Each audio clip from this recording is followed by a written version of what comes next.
budget when it has 11% of the whole UK network. Her party are responsible for the historic underfunding of the Welsh Rail, and we'll hear from the Chancellor this afternoon about what this government is going to do about it. Right, David Chadwick, Liberal Democrat spokesperson. Thank you, Mr. Speaker. The border we share with England is a very porous one, and that's of critical importance to our agricultural community in mid-Wales, particularly livestock farmers whose supply chain reaches from one side to the other. She'll be aware that the farming community is very concerned about the outbreak of blue tongue. The Royal Welsh Show has already had to say no to entrants from England. So will she meet with me and the livestock markets affected in my constituency to help find a solution for them? Can I thank the honourable member for his question? Obviously, the Royal Welsh Show is a landmark event in the calendar in Wales every year. I'd be very happy to offer him a meeting with the Minister at the Wales office responsible for farming. Ruth Jones, Chair of the Select Committee. Question number 5, please, Mr. Speaker. Minister. With your permission, Mr. Speaker, I will answer questions 5 and 13 together. The UK Labour Government is putting Wales at the forefront of its mission to make the UK a clean energy superpower, creating jobs, lowering energy bills and raising living standards for families across Wales. Only last month, my Right Honourable friend, the Secretary of State, announced a £12.5 million funding to support green advanced manufacturing and the National Net Zero Skills Centre of Excellence in Port Talbot. Thank you, Mr. Speaker. Wales has a phenomenal tidal range which promises green growth and industrial employment to Wales and beyond. The Severn Estuary Commission has completed its recommendations and tidal lagoons are ready to go. So what steps is the Secretary of State taking with other Cabinet colleagues to ensure tidal will play a prominent role in the transition to clean energy? Thank you very much, Mr. Speaker. The Government remains open to considering well-developed proposals for harnessing tidal range energy, and the National Energy System Operator, NESO, has launched a research innovation project to model the impacts and value of tidal range. And I'm very pleased to be able to tell my honourable friend that we're expecting the report from this work tomorrow, and we will be considering its findings. More broadly, Mr. Speaker, Wales has huge potential for green jobs, and in April the Prime Minister announced a £300 million boost for Great British Energy to invest in offshore wind supply, and Wales is very well placed to benefit from this. Matt Rodder. Question 13, Mr. Speaker. Wales has an enormous role to play in the rollout of green and clean energy, which will benefit all the residents of both Wales and the UK. Can the Minister explain the steps that she has taken to roll out this important work in Wales? Thank you. I thank my honourable friend for his question. Wales does have a huge role to play in our clean energy mission and has excellent resources and a skilled workforce. We are supporting innovative renewable technologies like the tidal stream on Anglesey and the floating offshore wind in the Celtic Sea, which has the potential to deliver up to 5,000 new jobs. Anne Davies. Mr. Llefarydd, green energy deserves green transmission. So will the Minister commit to undergrounding any new electric transmission in Wales? Well, I commend the honourable member for her campaigning on this issue, but as I'm sure that she does understand, the cost of undergrounding is very significant, and so we have said very clearly that our position is that overhead lines should generally be the starting presumption, except for in nationally designated landscapes. Graham Short.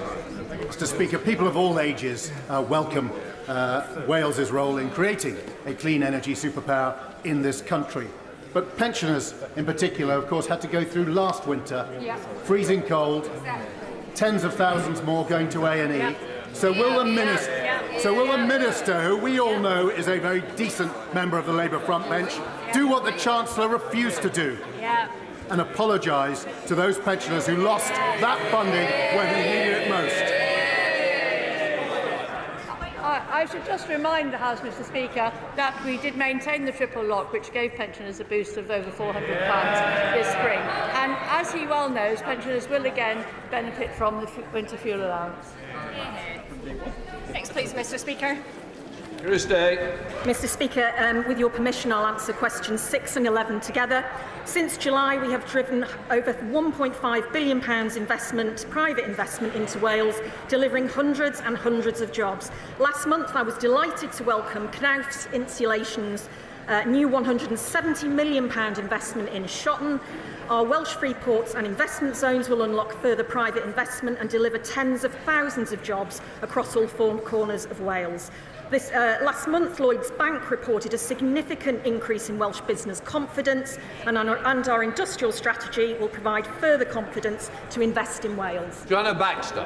Thank you, Mr Speaker. This Labour government is creating good, well-paid jobs across the whole of the UK, including in my constituency of Paisley and Renfrewshire South.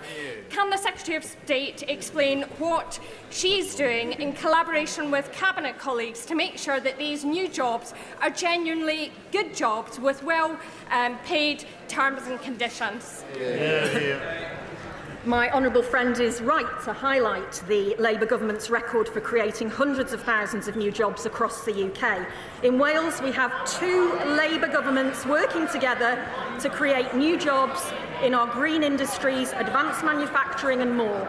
And I hope that Scotland also gets to experience the benefit of 2 Labour governments working in partnership when the SNP are resigned to the wilderness at next year's election. Rachel Hopkins. Thank you, Mr Speaker. The multi-billion pound deal to secure a new universal theme park in Bedfordshire is a major example of how this government is backing our crucial culture sector, creating new jobs and boosting living standards for my constituents and the wider region. Can the Secretary of State set out what the UK and Welsh Labour governments are doing to support the culture sector and create new jobs in Wales? Well, I absolutely agree with my honourable friend. There will be many people in Wales looking forward to visiting the new Universal Studios in her constituency. And in Wales, we are supporting a thriving creative industry sector, which our industrial strategy has rightly identified as providing more potential for huge economic growth in the years ahead. We've confirmed £10 million to upgrade Venue Cymru in Conwy, the largest arts centre in Wales outside Cardiff, and £5 million to fund repair works to the Newport Transporter Bridge, both of which play a crucial role in the tourism economy. Welsh governments are also investing £12 million in the Elan Valley Lakes project through the Mid Wales Growth Deal. Thank you, Mr Speaker, and can I thank the Minister for her answer. Job creation in Wales is vitally important. Therefore, what representation has she made on the part of businesses in Wales and indeed the rest of GB who are now being forced to no longer supply businesses in Northern Ireland because of the outrageous and unnecessary parcel border that exists in the Irish Sea? What is she doing to right the wrongs of the ongoing damage of the protocol and the Windsor Framework to our union and our economy? She will know that this government's #1 mission is economic growth. We are creating jobs all around the country. We are building the economy. We have fixed the foundations, and we will hear more from the Chancellor this afternoon on what will happen in the years ahead. Secretary of State Nims Davis. Turbocharging the Welsh economy. Frankly, the economy at all is vital for social mobility and prosperity.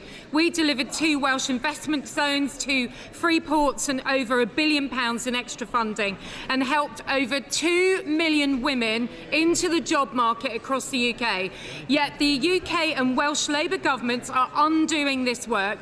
Their job tax, their tourism tax, their 20-mile-per-hour default speed limit, acting as a hammer blow to business confidence, particularly in the hospitality sector. Mr Speaker, now disgracefully, unemployment rate for young women in Wales up by 4.6%. Will the Minister join with me in calling for these damaging policies to be dropped so our young women can get into the workforce and progress? Mr Speaker, I'll say again that the positive impact our UK and Welsh Labour governments are having is clear in how the Welsh economy is changing. Employment has increased significantly in Wales. Unemployment and economic inactivity have both fallen, and real total wages have increased across the UK.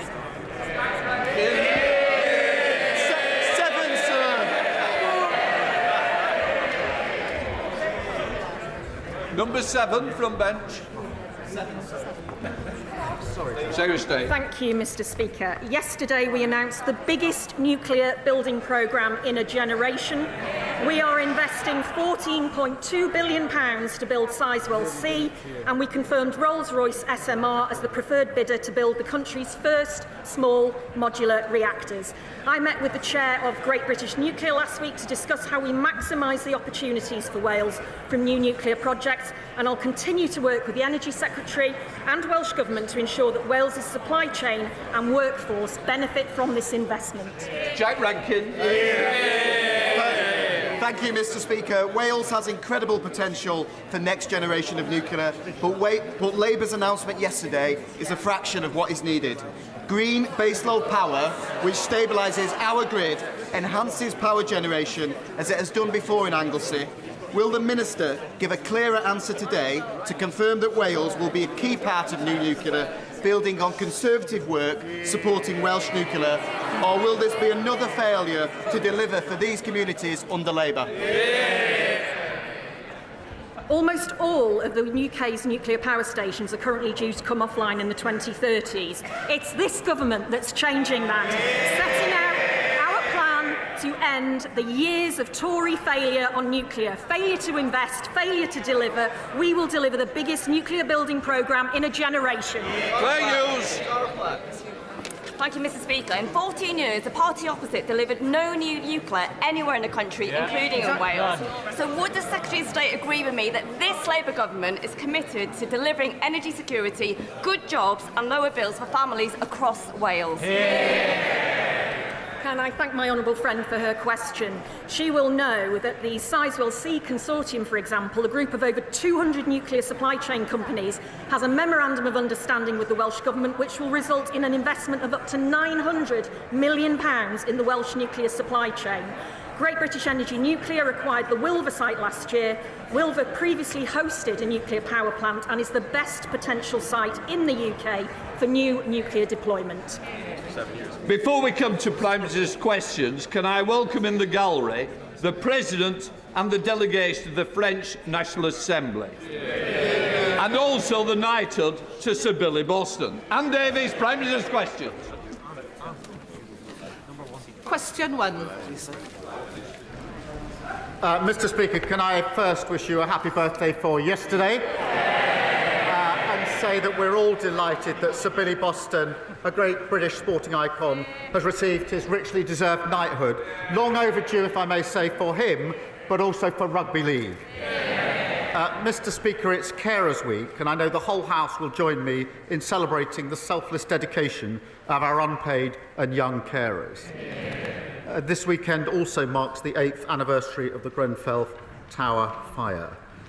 We will honour the 72 men, women and children who lost their lives by delivering meaningful and lasting change, a country with safe and secure homes for everyone, and where justice is done for the Grenfell community.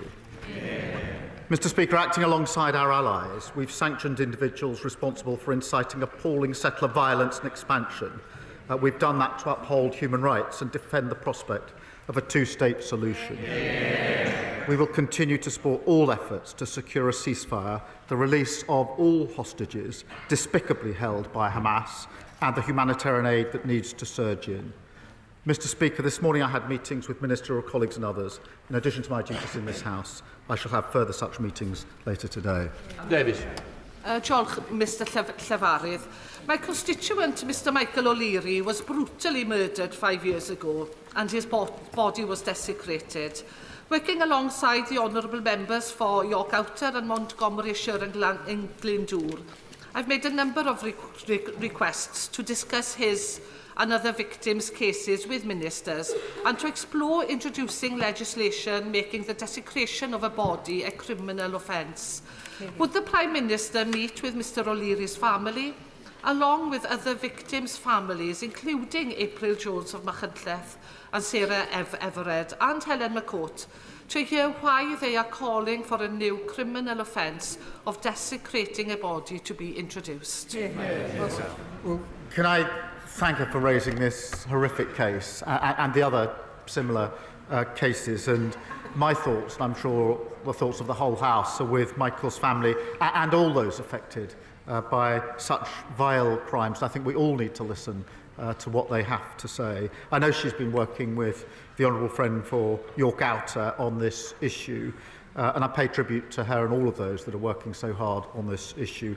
And I'm sure the Justice Minister will be in touch at the first opportunity to take this forward. And I thank her again for raising a really important issue. Simon Offer. Thank you, Mr. Speaker. Prime Minister, in Gloucestershire, after 14 years, waiting lists for both physical and mental health are finally falling. So last week I hosted a round table with young people and heard how music and arts programmes like the fantastic Gloucestershire Music Works are transforming mental health outcomes. I also chaired a panel on comedy on prescription in South by Southwest with Lou Jackson and Jonathan Pye, utilising laughter to improve well-being and reduce waiting lists. So can I ask the Prime Minister to back our campaign in creative health and urge him to go further in reducing waiting lists for all patients? Thank you. Can I comment? He's got great expertise. He's worked for many years in the NHS as a GP, and I support the work that he's doing. Our plan for change has cut waiting lists, as he points out, by almost 5,000 in his local trust, and we're going further, including through state-of-the-art radiotherapy machines rolled out across the country, Mr. Speaker. There's one going into his constituency, more scanners going to 27 other hospital trusts, including 2 hospitals in the constituency of the Leader of the Opposition. All made possible by the decisions that we've made, and I know she'll want to stand up and welcome that. Leader of the Opposition, Kemi Bernal. Mr. Speaker, perhaps the Prime Minister knows something I don't know. There's only one hospital in my constituency. But Mr. Speaker, since... Mr. Speaker... Since Labour took office, Mr. Speaker, inflation has nearly doubled, growth has halved, and unemployment has surged. Is this what the Prime Minister meant when he tweeted that the economy is improving? Minister. Mr. Speaker, since the general election, 500,000 more people are in work. And I know she doesn't mention that. She's fixated on talking Britain down. We're investing in the future. Mr. Speaker, even in the last 2 weeks, the Strategic Defence Review, 30,000 new jobs building submarines. Yesterday, the Sizewell announcement, 10,000 new jobs. Tens of thousands of construction jobs building the social and affordable housing that was announced this morning. That's the difference that Labour makes in government. Mr. Speaker, he must be talking about a different economy. All of us in this House heard about unemployment increasing. Unemployment has increased every month since Labour took office. Last year, he said he was taking the winter fuel payment away to balance the books. But the books are not balanced. In fact, they are worse. This year, the deficit is forecast to be £10 billion higher since the budget. Not since last year's election, since the budget. In what way are the books now balanced? Mr. Speaker, she's obviously missed the interest rate cuts, the growth figures for earlier this year, the huge, the Strategic Defence Review, local transport, £15 billion going in, free school meals, Sizewell, social housing. Mr. Speaker, but she stands there to lecture us, and I say Liz Truss is obviously back in vogue, advising reform officially now, haunting the Tories, and I remind her that the Shadow Home Secretary, I think he was then Chief Secretary to the Treasury, he gave the Liz Truss budget, Mr. Speaker, 9.5 out of 10. The Leader of the Opposition said what was wrong with Liz Truss's budget was not necessarily the package, that was all right, it was the way it was sold. They've learned absolutely nothing. Mr. Speaker, he loves talking about Liz Truss because he loves talking about Liz Truss. Why? Why? Because he wants to hide from his own economic record. He's a coward. He's a coward. Every time he stands up there and talks about Liz Truss, it's because he is scared about talking about his record and what is happening to the economy out there. Yes. let's bring it back to the U-turn which he's running away from. A U-turn on a policy that his MPs went out defending time and time again. Let's go through what's happening here. 1 minute, they said it was right to take the winter fuel payment away, that there might be a run on the pound. The next minute, they said it was right to give it back. This is laughable. He stands there all puffed up and self-righteous. Why can't the Prime Minister just admit that he made a mistake? Mr. Speaker, they left a £22 billion black hole that we had to fill, and that's why we took the right decisions. We've stabilised the economy. That's why we've seen 4 interest rate cuts. The triple lock is committed to on this side. They say it's unsustainable on that side. That's £470 for most pensioners and good Q1 growth. 3 weeks ago, I said that I wanted more pensioners to be eligible for winter fuel. I'm really pleased we set out the threshold and the certainty that is needed. And she says I don't want to talk about my record. What about 3 trade deals, record investment, free school meals, breakfast clubs, social and affordable housing, defence review, Sizewell? We could go on all morning, Mr. Speaker, but we've got the Chancellor who's going to say even more in a minute. Mr. Speaker, I think she at the weekend said that she would be getting better in the role. She could start with apologising for the Liz Truss budget. That would be better. Mr. Speaker, I get better every week. He gets worse. Yes, he gets worse. Last week, Mr. Speaker. If you think that is a good look, it is a very bad look. And think twice before you try to shout somebody down in that way. Mr. Speaker, last week he had to get his lines from the Russian embassy. I think we all know that he is getting worse, and what he does not want to talk about is how he is going to make the economy better. That is what the people out there want to hear, and he's got no answers. His trade deals have unravelled. The Strategic Defence Review, everyone out there is asking where is the money coming from, and the fact is he doesn't know how to balance the books. The Chancellor says the winter fuel payment U-turn won't be funded through higher borrowing. So will the Prime Minister admit that it will be funded by putting everybody's taxes up? Prime Minister. Mr. Speaker, I think she let slip on the Matt Ford programme the other day that she rehearses her fury for PMQ. So a very good rehearsal this morning, I think. Mr. Speaker, she asked what we're doing. At the budget, we put record investment in our NHS and our public service. Record investment. And she comes every week to carp on about national insurance, but she doesn't stand there with the courage of her convictions and say she'll actually reverse it. And the reason she won't, because she won't stand up and say she's against the investment in the NHS. She won't stand up and say she's against the investment in our public services. And we'll all listen very carefully in just 20 minutes when the Chancellor lays out more record investment as to whether they welcome it or whether they say they wouldn't support it. Mr. Speaker, every week I come here to tell him the truth. The truth that the economy is in a spiral because Labour, that's all of them, Labour put up taxes that cut growth, and we all heard the Prime Minister, he didn't rule out tax rises, so they are going to have to put up taxes even more. This is a spiral. And if that wasn't bad enough, Mr. Speaker, if that wasn't bad enough, this morning we heard that because of his terrible Chagos deal, Mauritius is scrapping income tax. Why on earth should the British taxpayer pay for £30 billion for tax cuts in Mauritius? Mr. Speaker, Diego Garcia is a vital intelligence and strategic capability. And it's absolutely clear that legal uncertainty would compromise it in very short order. That is why they started the negotiations in relation to it. And no responsible Prime Minister would let that happen. We've secured the base for the long time.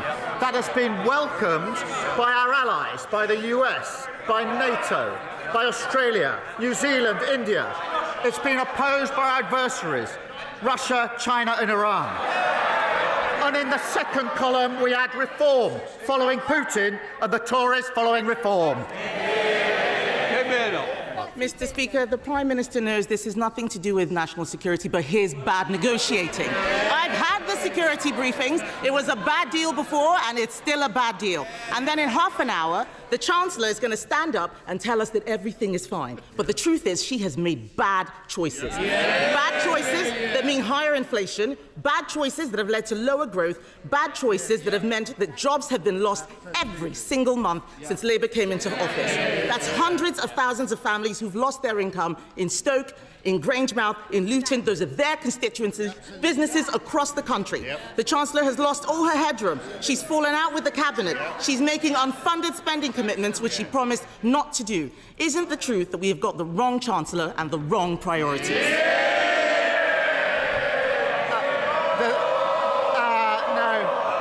The wrong choice they made was making her Leader of the Opposition. Richard Bergen.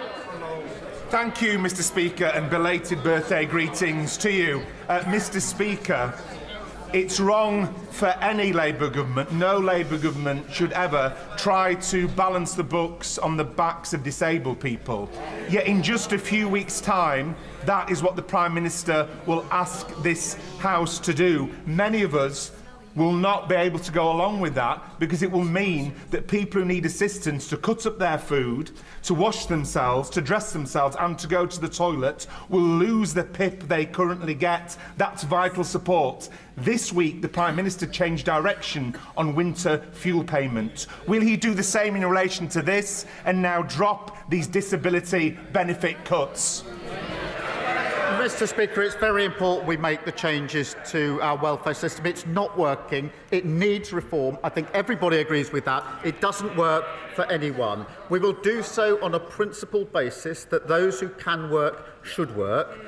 Those that want to work should be supported to do so, and that we must protect those with the most severe disabilities who will never be able to work. And we're doing that by ending reassessments and paying a new premium. The Liberal Democrats, Sir Ed Davey. Thank you, Mr. Speaker. Can I join others in wishing you belated happy returns for yesterday? And can I welcome the government sanctions of ministers in the Netanyahu government, Ben-Gvir and Smotrich? The violence they've incited, the settler violence they've incited against innocent Palestinians on the West Bank is intolerable, and the government will right to act. And as it's Carers Week, Mr. Speaker, can I pay tribute to the millions of unpaid family carers across the country and recognise the challenges that they face? Mr. Speaker, the last Conservative government left our health service on its knees. We've heard reports that the NHS will get extra funding in the spending review. If it does, we will support that. But does the Prime Minister agree that no amount of money for the NHS will solve its crisis unless we also invest to fix care? So without preempting the Chancellor's statement, will the Prime Minister reassure me that both social care and family carers will get the priority they deserve in the spending review? Can I agree with him that the health crisis created by the previous government cannot be solved? They groan. That is exactly how the country feels about the last 14 years and the mess they made of everything. Yes, we do need to fix social care alongside the money that we're putting into the NHS. We're putting record amounts into the NHS. That's the right thing to do, and we're seeing the results. We promised 2 million extra appointments in the first year, of a Labour government. We've delivered 3 million, so there will be that extra funding. I would gently say to him, whilst he welcomes all the extra funding, he can't also at the same time simply say he's against any way of raising the money for the funding. There's an incompatibility there. Sir Ed Davey. Mr. Speaker, the Prime Minister knows you've got a fairer and better way of funding NHS investment, and I regret the fact that he didn't answer my question on care. But, Mr. Speaker, moving on, the Prime Minister is right to increase defence spending, and later we'll hear the difficult choices the Chancellor has had to make, partly to fund that defence expenditure. But there are £25 billion of frozen Russian assets in the UK right now. Billions that could be used to stop Putin's war machine and to boost Britain's defence industry even faster. So at the G7 this weekend, will the Prime Minister try to seek an agreement to seize those frozen Russian state assets and use them to support Ukraine? Well, as he knows, that is an issue that's being considered, but it is complicated, and there are a lot of countervailing factors that need to be carefully balanced in a decision that can be made. We are talking to allies about it, but I don't want to pretend to the House that there's an easy answer on this, because there isn't. Thank you, Mr. Speaker. More jobs, cheaper bills. That was our promise on net zero.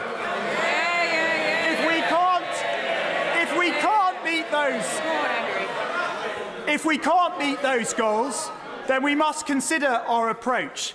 In Pembrokeshire, we have a proud industrial history rooted in oil and gas, and an incredibly exciting opportunity in floating offshore wind in the Celtic Sea.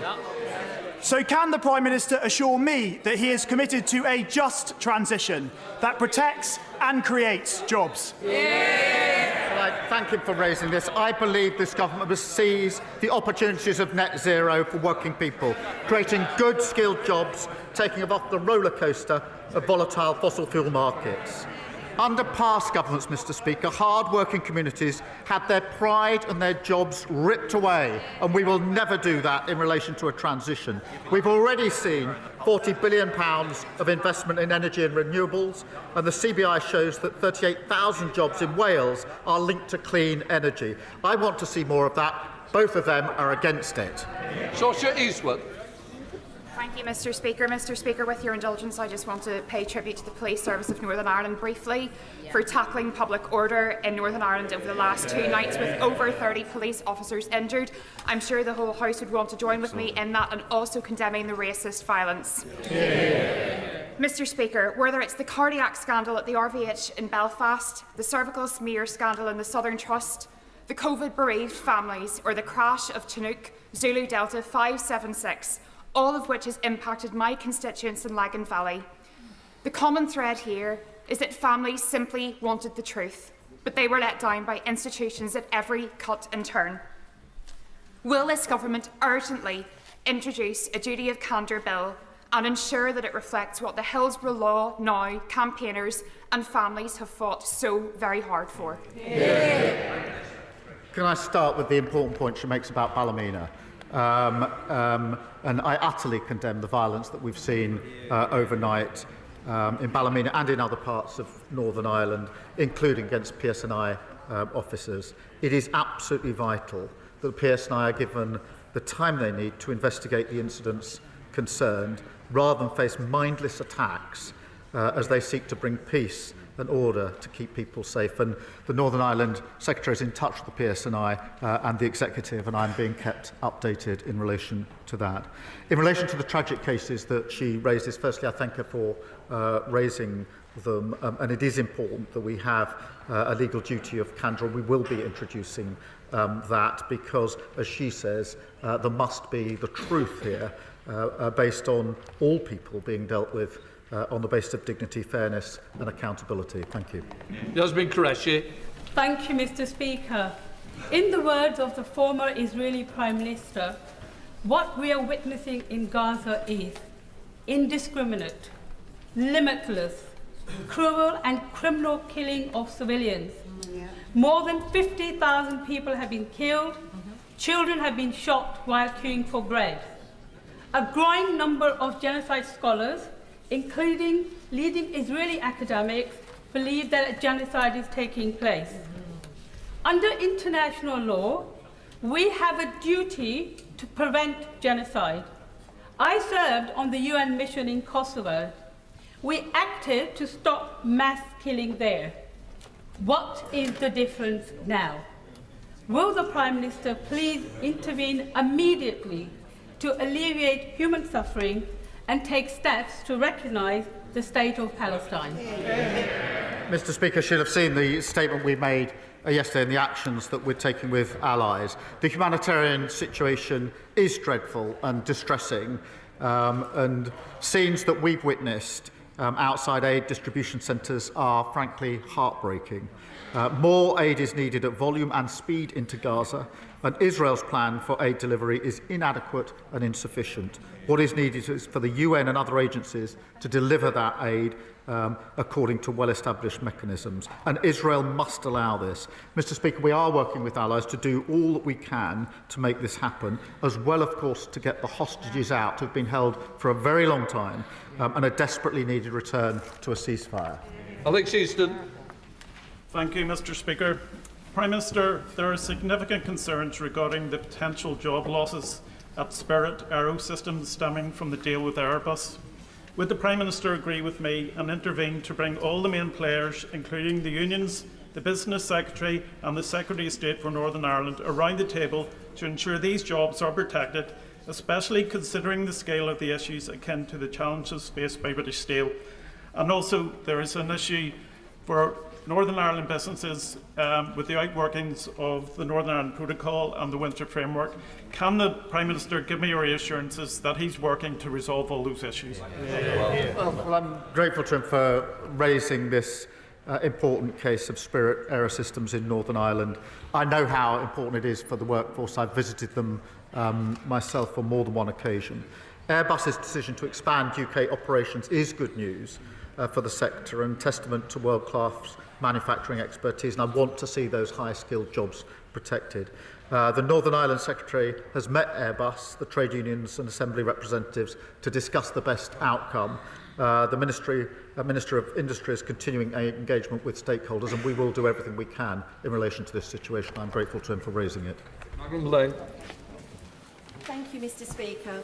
Will the Prime Minister join me in condemning decisions taken by the Transport Minister of the previous government, who turned their back on promises to deliver a new train station at Bean Park, which derailed growth in my constituency of Dagenham and Rainham? And will he also agree that the Grampian condition on the Bean Park development must be honoured and that infrastructure must accompany all developments of scale as we get on with the job of delivering millions of new homes? Well, I know she's been fighting hard for this project for years, and she's right, the previous government failed to deliver. You could say that about anything they touch, Mr. Speaker. But the Rail Minister is working with the Mayor and Housing Minister to get an appropriate solution to unlock housing in the area. Mr. Speaker, we'll also bring C2C back into public ownership, improving reliability and performance and ensuring every penny is focused on better service. I imagine when I said disaster is referring to the last government. Thank you, Mr. Speaker. I've spoken with parents with children with special educational needs and disabilities, but aren't getting the support they need in school. However, if as a result their child is out of school, they're left facing prosecution, fines or even prison time. Punishing parents for the failings of a broken system is outrageous. So will the Prime Minister end this by backing Lord's Amendment 349A to the Children's Wellbeing and School Bill, and will he meet with me to discuss this further? Can I thank her for raising this? The epidemic of absence in our schools is something that really does worry me and concern me. Thanks to the efforts of schools and parents across the country, we've seen over 3 million more days in school this year compared to last, which is really important. But we do know that pupils with special educational needs face more complex barriers in relation to school attendance. Look, we will, of course, look at all amendments in the usual way, but in this instance, I do think we struck the right balance. Chris Webb. Thank you, Mr. Speaker. May I start by congratulating Sir Billy Boston. Billy ended his career playing at Blackpool, and I know this has been a long campaign by the Culture Secretary, the Speaker, the Honourable Member for Makerfield, and many in this House, so congratulations to Sir Billy. 12,000 people, it's been exposed by shelter, are waiting for council housing in Blackpool. This is a damning indictment on the legacy of previous 14 years of the government. Hundreds of families in my constituency are waiting for housing, stuck in bed and breakfast, or like my constituent Casey, who's sofa surfing with her 2 children in tow. So will the Prime Minister, alongside the Deputy Prime Minister, commit to a new generation of social housing and council housing in my constituency and help me build a better Blackpool? Well, can I join him on his comments about Billy Boston, and I think the whole House will, Mr. Speaker. We are turning the tide on the housing crisis with the biggest investment in social and affordable housing in a generation, Mr. Speaker. The Chancellor investing £39 billion over the next 10 years, almost double what we saw under the last government. And no wonder the National Housing Federation welcomed this as transformative, saying it offers real hope to the thousands who need safe, secure and affordable homes. It is National Diabetes Week, and as someone living with type 1, as we both are, Mr. Speaker, we are more than aware of the serious complications of diabetic ketoacidosis, KDA, which, if not caught early enough, could prove fatal. Now, a quarter of children are diagnosed with type 1 diabetes when in KDA, and that could be avoided with early diagnosis. So will the Prime Minister commit to rolling out a national, universal screening programme, as seen in Italy, for type 1? Can I thank her for championing this really important issue? My late mother had diabetes, and so I know firsthand just what a struggle it can be and how important it is. Type 1 diabetes is not preventable, as she knows, but the sooner we can reach people, the sooner we can care for them. And we have a screening programme in the UK available to families across the country, and over 20,000 children have already taken part. It is really important that we continue to deliver that, but can I thank her for continuing to champion this and to raise her voice on this very important issue. Durham Pappy. Thank you, Mr. Speaker. It is crystal clear how social media and smartphones are harming our young people, with cyberbullying, addiction and exploitation absolutely rife. Governments elsewhere are taking bold action. I understand ministers are considering a 2-hour limit, but that's per app rather than per day. I know the Prime Minister takes this seriously, so can he update the House on what he wants to see happen and what action this government will take to protect our children? It is important that we take action to protect our children, and from July, Mr. Speaker, tough new rules will mean platforms must protect children in the UK from seeing harmful and violent content. We do need to look at other measures needed to create safer online experiences for young people, and we won't hesitate to take further steps. Speaker, concerning these statistics showed that delays for cancer treatment in North Norfolk are greater than the national average. Much of this relates to the struggles that we face specifically as an older rural constituency. I was elected on a promise to get our NHS back and fighting fit after the criminal damage inflicted on it by the Conservatives. Would the Prime Minister recognise that rural health services face acute and specific challenges? And can he give his word to the people of North Norfolk that the reforms and spending we need will come forward to address this? Can I thank him for raising this really important issue for his constituents? I think it does impact rural areas in particular. We've set out record funding for the NHS. We have our cancer plan, and I can give him that reassurance. This is the final question, John Erie. Thank you, Mr. Speaker. The Prime Minister and members across this House would have witnessed this spectacular victory for Davy Russell in Scottish. Hall and Stonehouse by-election. My constituents are sick of SNP failure, and they voted for change for their NHS, their schools and for Scotland. So can I ask the Prime Minister, has he seen the calls from within the SNP for John Swinney to resign? And does he agree with me that a leader who has only ever lost elections to the Labour Party should stay put? Well, can I pay tribute to her for the role that she and others played in seeing Davy Russell elected? He will be a dedicated champion for her and her constituents. And after nearly 2 decades in power, the SNP got their verdict last Thursday. Scotland wants change, and they know the SNP are completely out of ideas. That's why they want a Labour government to deliver real change. Right, that completes Prime Minister's questions. We now come. I call the Chancellor of the Exchequer to make a statement. Rachel Reeves.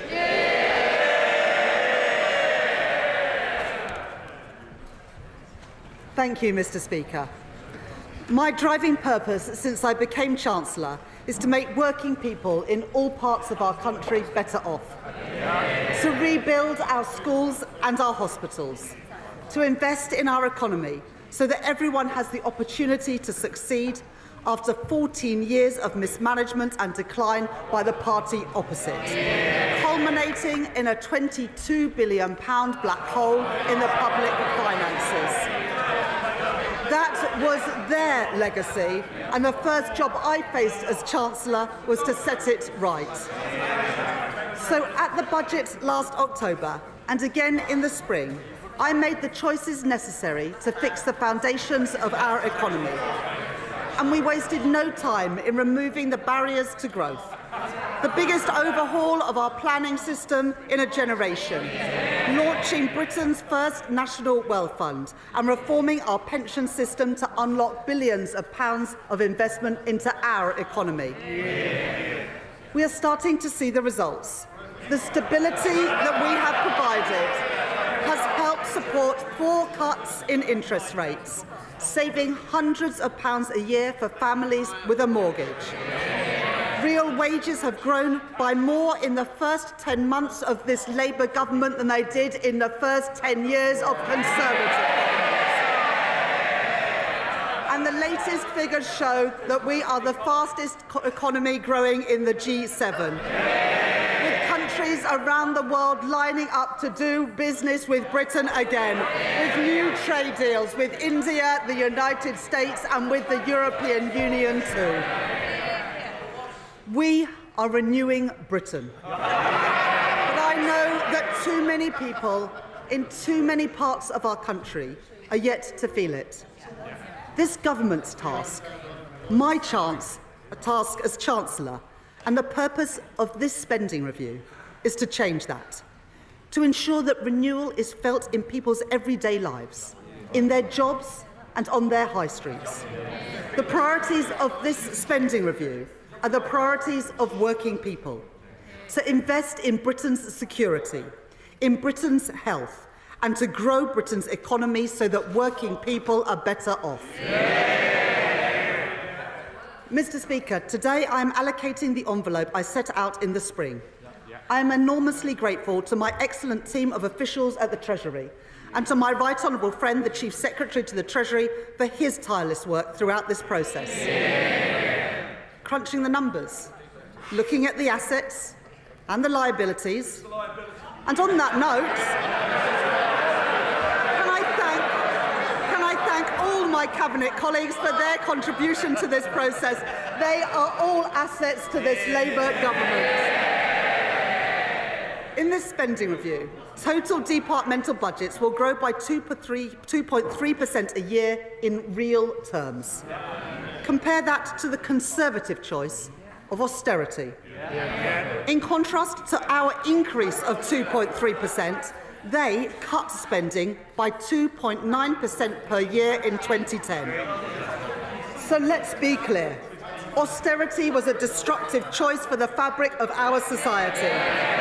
And it was a destructive choice for our economy too, choking off investment and demand, creating a lost decade for growth, wages and living standards. That is their legacy. My choices are different. My choices are Labour choices. The choices in this spending review that are only possible because of my commitment to economic stability and to the decisions that this government has made. The Conservatives' fiscal rules guaranteed neither stability nor investment, and that is why I changed them.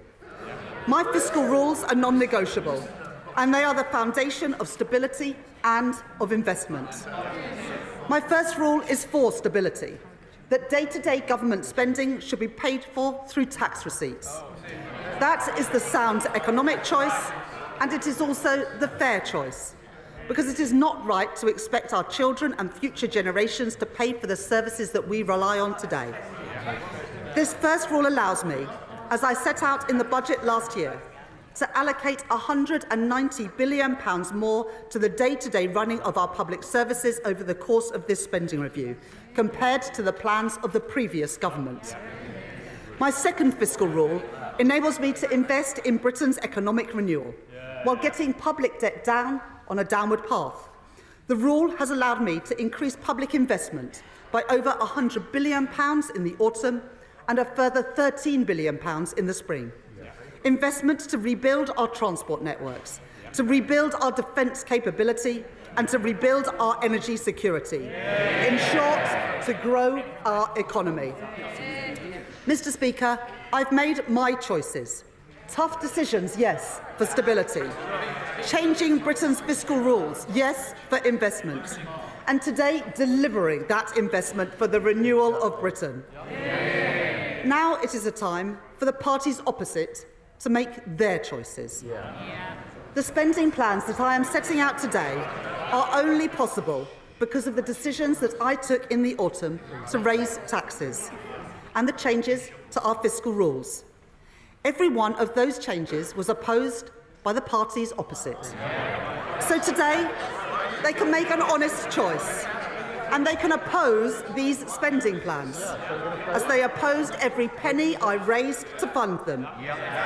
Or they can make the same choice as Liz Truss: spend more, borrow more, with no regard for the consequences. And in their clamour to cut taxes for the richest, the Conservatives crashed our economy. They sent mortgage rates spiralling and they put our pensions in peril. I will never take those risks. And reform, well, they're itching to do the same thing all over again. Now, the member for Clacton may be playing the friend of the workers now, but some of us are old enough to remember when he described the disastrous Liz Truss budget as, and I quote, the best Conservative budget since the 1980s. Mr. Speaker, after the damage is done, he still nods along. They have learnt nothing. And his party have been in Parliament for less than a year, and yet they have already racked up £80 billion of unfunded commitments. They are simply not serious. Mr. Speaker, every day it becomes clearer. It is Labour, and only Labour, that has a credible plan for the renewal of Britain. As I said in my spring statement, the world is changing before our eyes. And since the spring, the challenges that we face have become even more acute. The signs of our age of insecurity are everywhere. So we are acting on the promise in our plan to change, building renewal on foundations of national security, border security and economic security. As the Prime Minister said earlier this month, a new era in the threats that we face demands a new era for defence and security. That's why we took the decision to prioritise our defence spending by reducing overseas development aid, so that defence spending will now rise to 2.6% of GDP by April 2027, including the contribution of our intelligence agencies. That uplift provides funding for my right honourable friend, the Defence Secretary, with £11 billion increased in defence spending and a £600 million uplift for our security and intelligence agencies. That investment will deliver not only security, but also renewal. In Aldermaston and Lincoln, in Portsmouth and Filton, on the Clyde and in Rosyth, investment in Scotland, jobs in Scotland, defence for the United Kingdom, opposed by the Scottish National Party, delivered by this Labour government. And as we invest in our armed forces, our military technology and our supply chains, that also brings huge opportunities. £4.5 billion of investment in munitions, made in factories from Glasgow to Glasgow, Stevenage to Radway Green, and over £6 billion to upgrade our nuclear submarine production, supporting thousands of jobs across Barrow, Derby and Sheffield. We will make Britain a defence industrial superpower, with the jobs, the skills and the pride that come with it.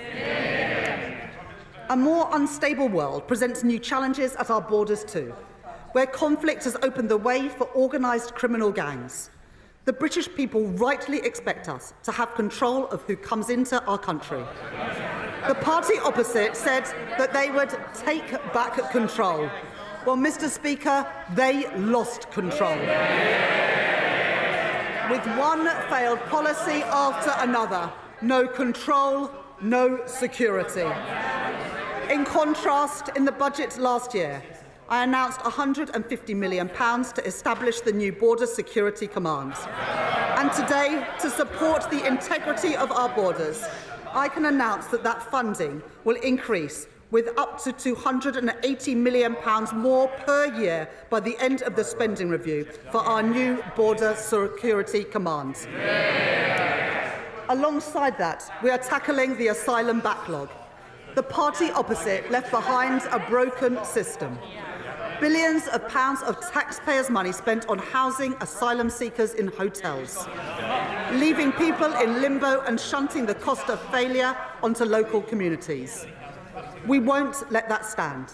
So I can confirm today that, led by the work of my right honourable friend, the Home Secretary, we will be ending the costly use of hotels to house asylum seekers in this Parliament. Funding that I have provided today, including from the Transformation Fund, will cut the asylum backlog, hear more appeal cases and return people who have no right to be here, saving the taxpayer £1 billion a year. That is my choice, Mr. Speaker. That is the Labour choice. That is the choice of the British people. And, Mr. Speaker, if we want national security in a dangerous world, that does not stop at the strength of our armed forces or at our border. I have long spoken about what I call securonomics, the basic insight that in an age of insecurity, government must step up to provide security for working people and resilience for our national economy. Put simply, where things are made and who makes them matters. Take energy. The Tories neglected our nuclear and renewable sectors and closed our gas storage facilities, leaving us exposed to hikes in energy prices when Russia invaded Ukraine. And it was working people who paid the price for their mistakes. On this side of the House, we understand that energy security is national security. And so, because it is the right choice for bills, the right choice for jobs and the right choice for growth, this government is investing in the biggest rollout of nuclear power for half a century. A £30 billion commitment to our nuclear-powered future. Yesterday, my right honourable friend, the Energy Secretary, and I announced £14 billion for Sizewell C, producing the energy to power 6 million homes, supporting more than 10,000 jobs, including 1,500 apprentices, to build the nuclear workforce of tomorrow. And, Mr. Speaker, that's not all. We are investing over £2.5 billion in a new small modular reactor programme. Our preferred partner is Rolls-Royce, a great British company based in Derby. This investment is just one step towards our ambition for a full fleet of small modular reactors, as well as providing a route for private sector-led advanced modular reactor projects to be deployed across the UK. Alongside these, we are making nuclear-approved land available in Sellafield to attract private investment and create thousands more jobs. And I'd like to thank my honourable friend from Whitehaven and Workington for his work in this area. And to strengthen Britain's position at the forefront of a global race for new nuclear technologies, a cause championed by the Mayor of the East Midlands, Claire Ward, and my honourable friend, the member for Bassett Law, and to support pioneering work taking place in West Burton in Nottinghamshire, we are investing £2.5 billion in nuclear fusion. And to back British industries, pioneering work in carbon capture and storage will take place. Last year, we announced funding for 2 sites, on Merseyside and in Teesside, where we are building the world's first commercial-scale CCUS plant. Today, I can announce support for the Acorn project in Aberdeenshire, supporting Scotland's transition from oil and gas to low-carbon technology, a challenge and an opportunity well understood by the leader of Scottish Labour, Anas Sarwar. and by my right honourable friend, the Scottish Secretary. And we are also backing the Viking project in Humberside, a cause long supported by my honourable friend, the member for Great Grimsby and Cleethorpes.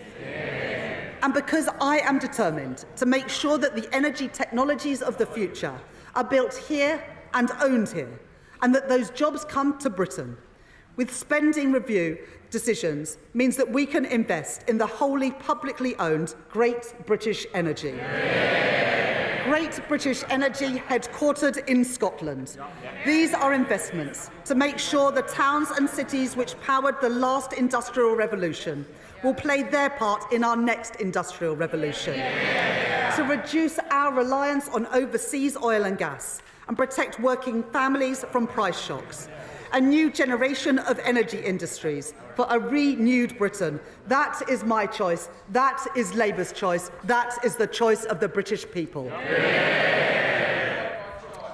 Economic security relies on our ability to buy, make and sell more here in Britain. In April, this government faced a choice: to let British Steel in Scunthorpe go under or to intervene. We heard representations from workers. Mr. Speaker, that choice was the choice not of the metal trader, but this Labour government. We heard representations from workers, trade unions and from my honourable friend, the member for Scunthorpe. My right honourable friend, the Business Secretary, and I were not prepared to tolerate a situation in which Britain's steel capacity was fatally undermined. We were not prepared to see another working-class community lose the pride, lose the prosperity, lose the dignity that industry provides. So we did intervene to save British steel and the jobs that come with it, and I am proud of that decision. And this government will invest in Scunthorpe's long-term future and the future of steelworks across our great country, and in a vote of confidence in our homegrown steel. Heathrow Airport, where we are backing London by backing a third runway, has signed the UK Steel Charter, a multi-billion-pound airport expansion backed by Labour, built with British steel.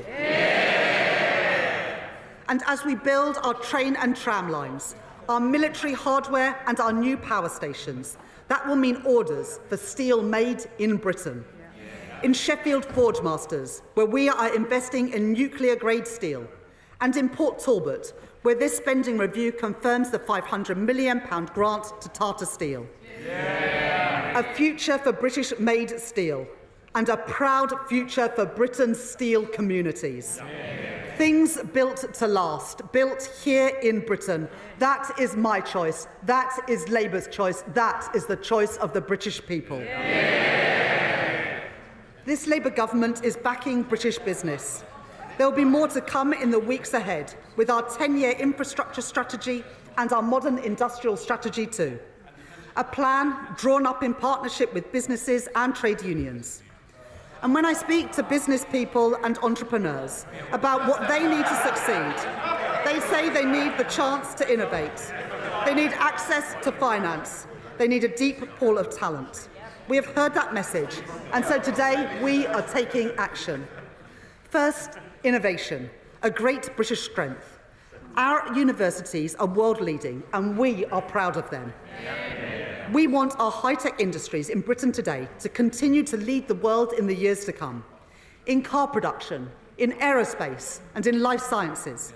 So we are backing our innovators, backing our researchers and backing our entrepreneurs, with R&D funding rising to a record high of £22 billion per year by the end of the spending review. And because homegrown AI has the potential to solve diverse and daunting challenges, as well as the opportunity for good jobs and investment here in Britain, I am announcing £2 billion to back this government's AI action plan, overseen by my right honourable friend, the Secretary of State for Science and Technology. And second, to champion those small businesses seeking access to finance as they look to grow, I am increasing the financial firepower of the British Business Bank. A two-thirds increase in its investments, increasing its overall financial capacity to £25.6 billion to help pioneering businesses start up and to scale up, backing Britain's entrepreneurs, backing Britain's wealth creators. And third, as we invest, if we are to thrive in the industries of the future, we must give our young people the skills that they need to contribute to our national success. As scientists, engineers and designers, as builders, welders and electricians. I know the ambition, the drive and the potential of our young people. And it cannot be right that too often those ambitions and that potential are stifled. When young people who want training find courses are oversubscribed and are turned away at the door, forcing growing businesses eager to recruit to look elsewhere. Potential wasted and enterprise frustrated. So today I am providing record investment for training and upskilling. £1.2 billion a year by the end of the spending review to support over 1 million young people into training and apprenticeships so that their potential, their drive and their ambition is frustrated no longer. And on the subject of skills, Mr. Speaker, we should all recognise the Leader of the Opposition's own commitment to lifelong learning. At the weekend, she promised to learn and to get better on the job. Well, I am sure that members on the benches opposite will be supporting her in that endeavour. Good luck with that. As we build a strong and secure and resilient economy, working people must feel the benefits. That starts with the security of a proper home. Our planning reforms have opened up the opportunity to build.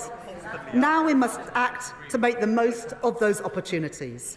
And a plan to match the scale of the housing crisis must include social housing. Neglected for too many decades, but not by this Labour government.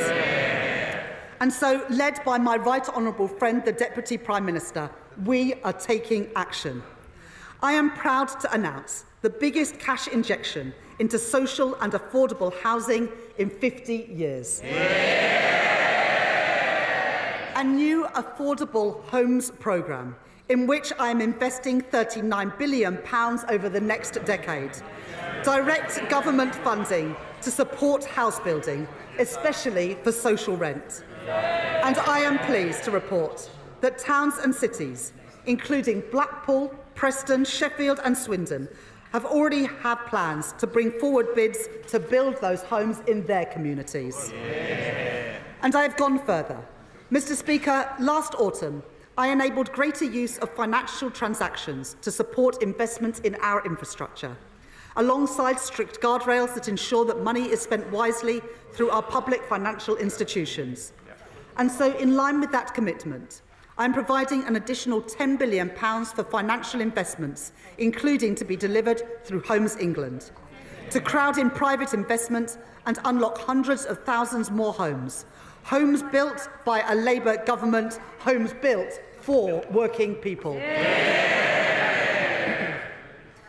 But, Mr. Speaker, it is no good investing in new skills, new jobs and new homes if they are not properly connected.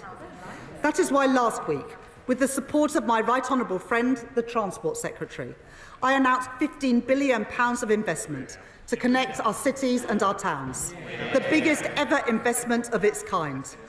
Investments in buses in Rochdale, train stations in Merseyside and Middlesbrough, mass transit in West Yorkshire, and metro extensions in Birmingham, in Tyne Wear and in Stockport. And alongside that, we are backing Doncaster Airport. Today, I am announcing a 4-year settlement for Transport for London to provide certainty and stability for our largest local transport network to plan for the future. And for other regions in the UK, I am today providing for a 4-fold increase in local transport grants by the end of this Parliament to make the improvements put off for far too long to improve the journeys that people make every day. And to unlock the potential of all parts of Britain, we are going further, investing in major rail projects to connect our towns and cities. In October, I announced funding for the Transpennine route upgrade, the backbone of rail travel in the north, linking York and Leeds and Manchester, with a quarter of that route expected to be electrified by this summer. I know the commitment of my honourable friends, the members for Huddersfield, York Outer and Colne Valley to this issue. And today I can announce a further £3.5 billion of investment for that route. But my ambition and the ambition of people across the north is greater still. And so, in the coming weeks, I will set out this government's plan to take forward our ambitions for Northern Powerhouse Rail.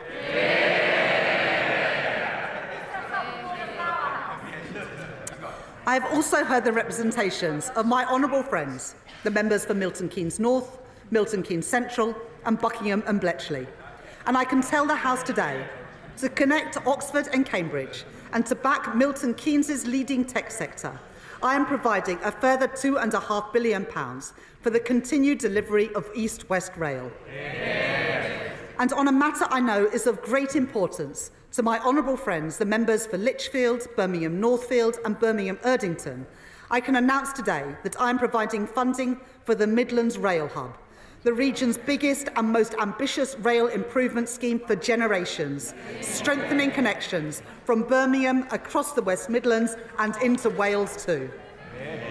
Mr. Speaker, for 14 years, the Conservatives failed the people of Wales. Those days are over.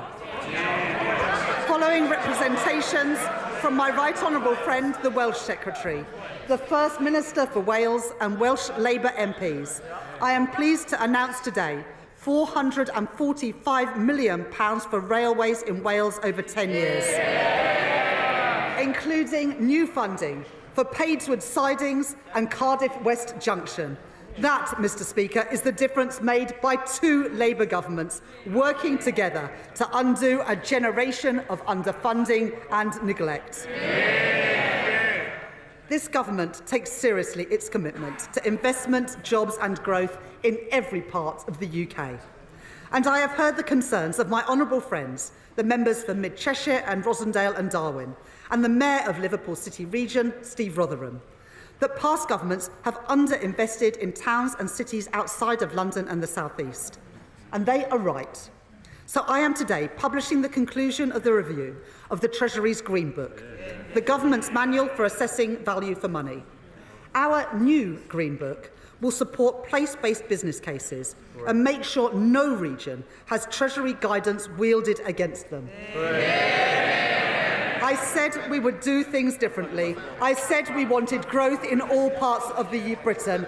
And, Mr. Speaker, I meant it. Backing our nations and regions means backing our devolved governments. And this spending review provides the largest settlement in real terms since devolution was introduced, with £52 billion for Scotland, £20 billion for Northern Ireland by the end of the spending review, and £23 billion for Wales. And having heard representations from many Welsh Labour colleagues, and because I know the obligation we owe to our industrial communities, I am providing a multi-year settlement of £118 million to keep coal tips safe in Wales. Mr. Speaker, I know the pride that people feel in their communities. I see it everywhere I go. But I also know that for too many people, there is a sense that something has been lost, as high streets have declined, as community spaces have closed, as jobs and opportunities have gone elsewhere. The renewal of Britain must be felt everywhere. Today, I'm pleased to announce additional funding to support up to 350 communities, especially those in the most deprived areas. Funding to improve parks, youth facilities, swimming pools and libraries. Supporting councils' fight back against graffiti and fly tipping, including in Blackpool South, in Stockport, in Stoke Central, in Swindon North and in Newcastle upon Tyne East and Wallsend. And there's more. Job creation and community assets are vital to our growth mission. But too often, regeneration projects are held back, gathering dust in bureaucratic limbo. We are changing that.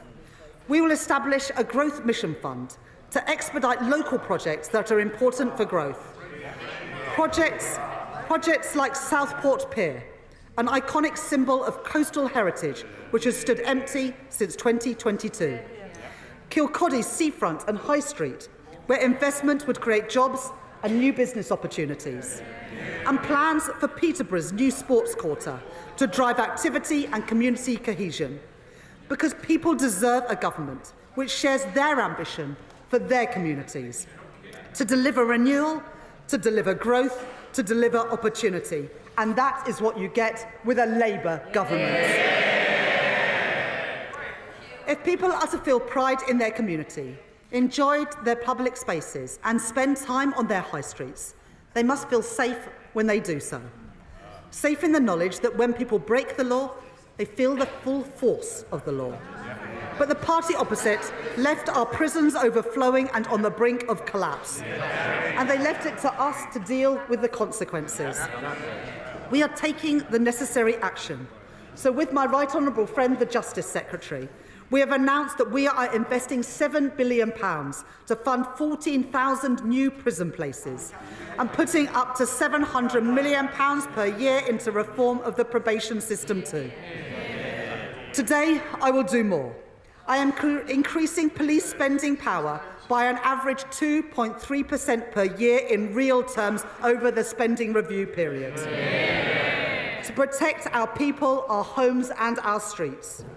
That is more than £2 billion, supporting us to meet our plan for change commitment of putting 13,000 additional police officers, PCSOs and special constables into neighbour policing roles across England and Wales.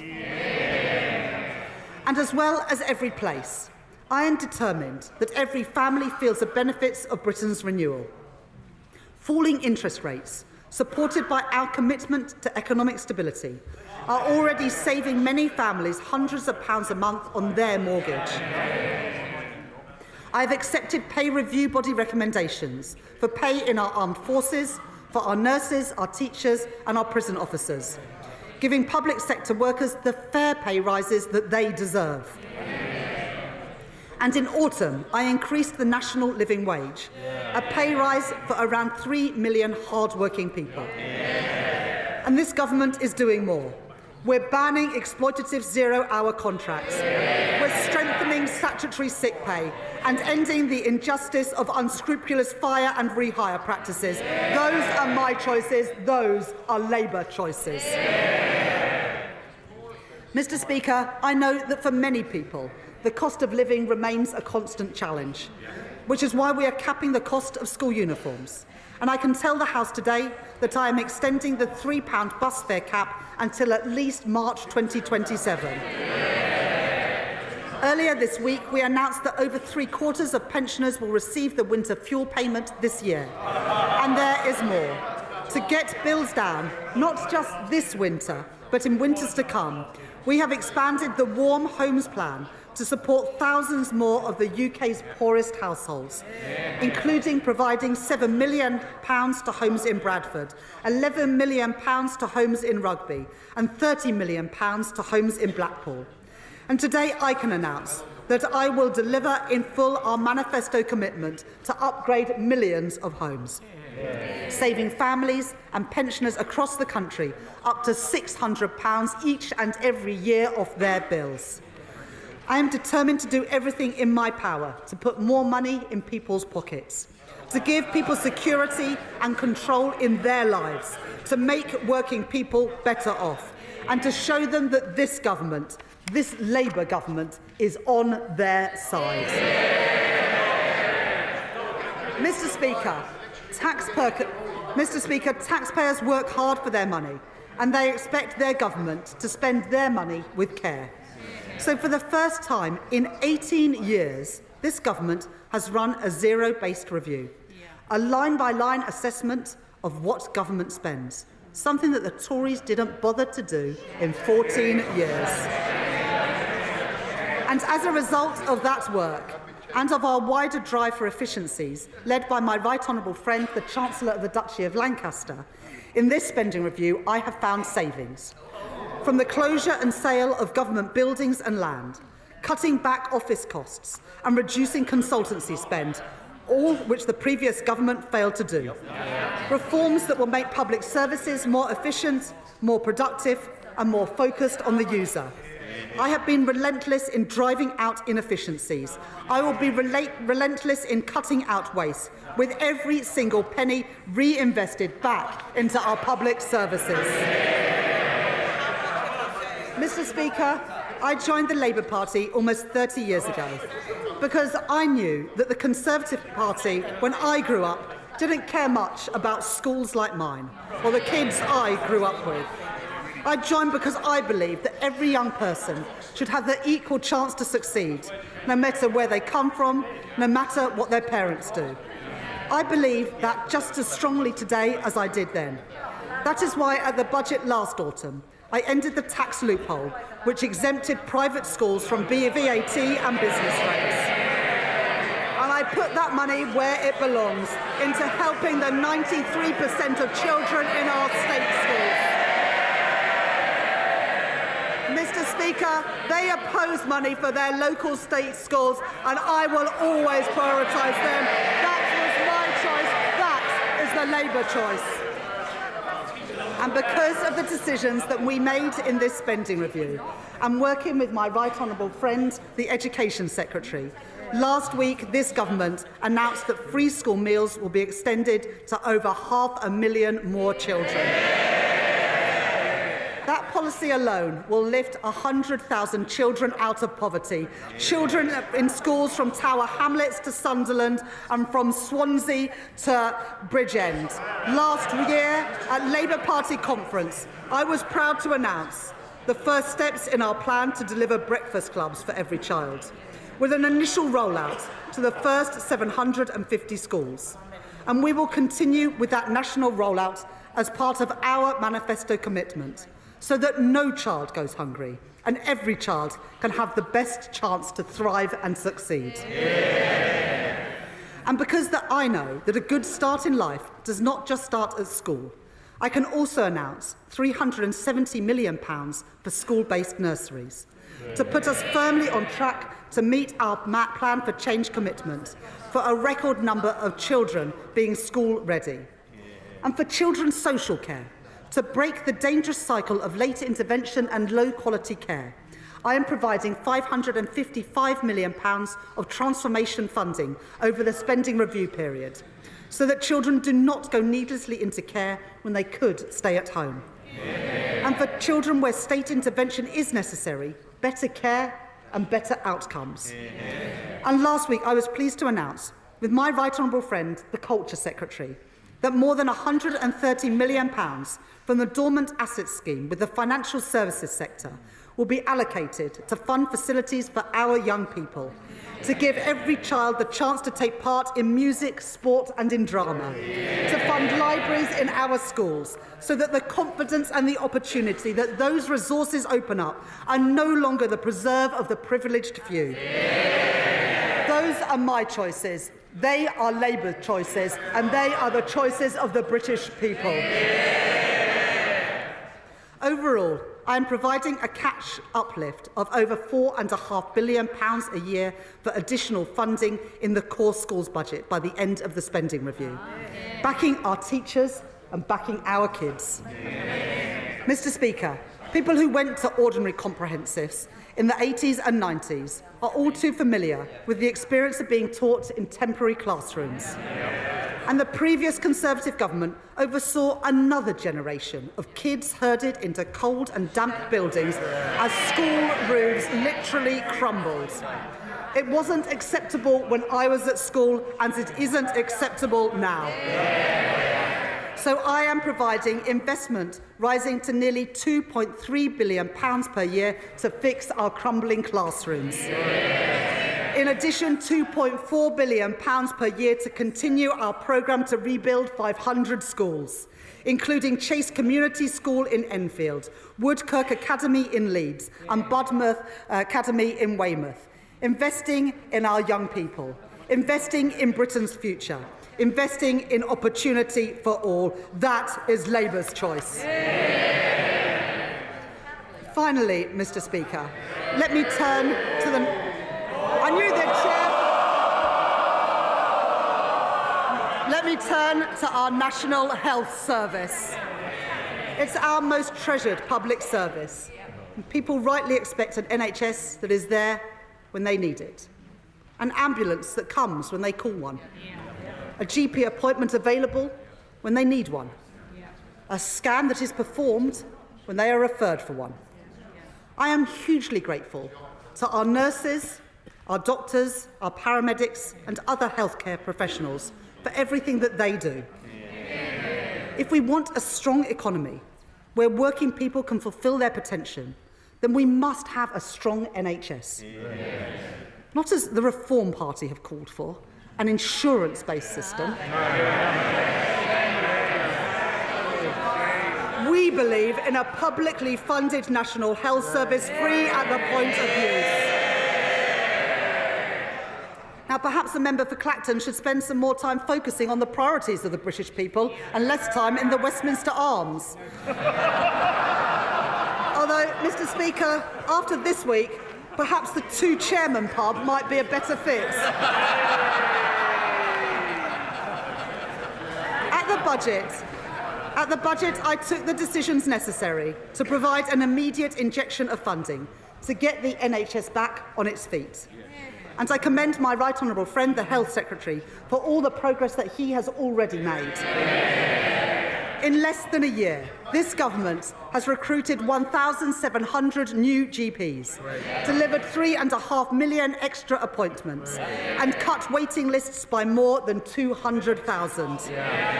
Fixing our NHS also means delivering fundamental reform across social care, which means that we are backing the first ever fair pay agreement for that sector. And I am increasing the NHS technology budget by almost 50%. And we are investing £10 billion to bring our analogue health system into the digital age, including through the NHS app, so patients can manage their prescriptions, get their test results and book appointments all in one place. We are shifting care back to the community, providing more funding to support the training of thousands more GPs to deliver millions more appointments. We are investing more in prevention to meet our manifesto commitment of providing mental health support teams in all schools in England by the end of this Parliament. These investments will enable the delivery of our upcoming 10-year plan for health and put the NHS firmly back on the path to renewal. And to support that plan, to back the doctors and nurses that we rely on, and to make sure that the NHS is there whenever we need it, I am proud to announce today that this Labour government is making a record cash investment in our National Health Service, increasing real terms day-to-day spending by 3% per year for every single year of this spending review. An extra £29 billion per year for the day-to-day running of our health service. Mr. Speaker, that is what the British people voted for, and that is what we will deliver. More appointments, more doctors, more scanners, the National Health Service, created by a Labour government, protected by a Labour government, and renewed by this Labour government.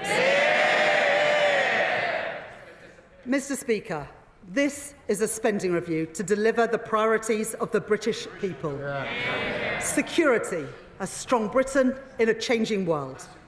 Economic growth, powered by investment and opportunity in every part of Britain. And our nation's health, with an NHS fit for the future. I have made my choices. In place of chaos, I choose stability. In place of decline, I choose investments. In place of pessimism, division and defeatism, I choose national renewal. These are my choices, Mr. Speaker. These are Labour choices. These are the choices of the British people, and I commend this statement to the House. Shadow Chancellor, Belstride.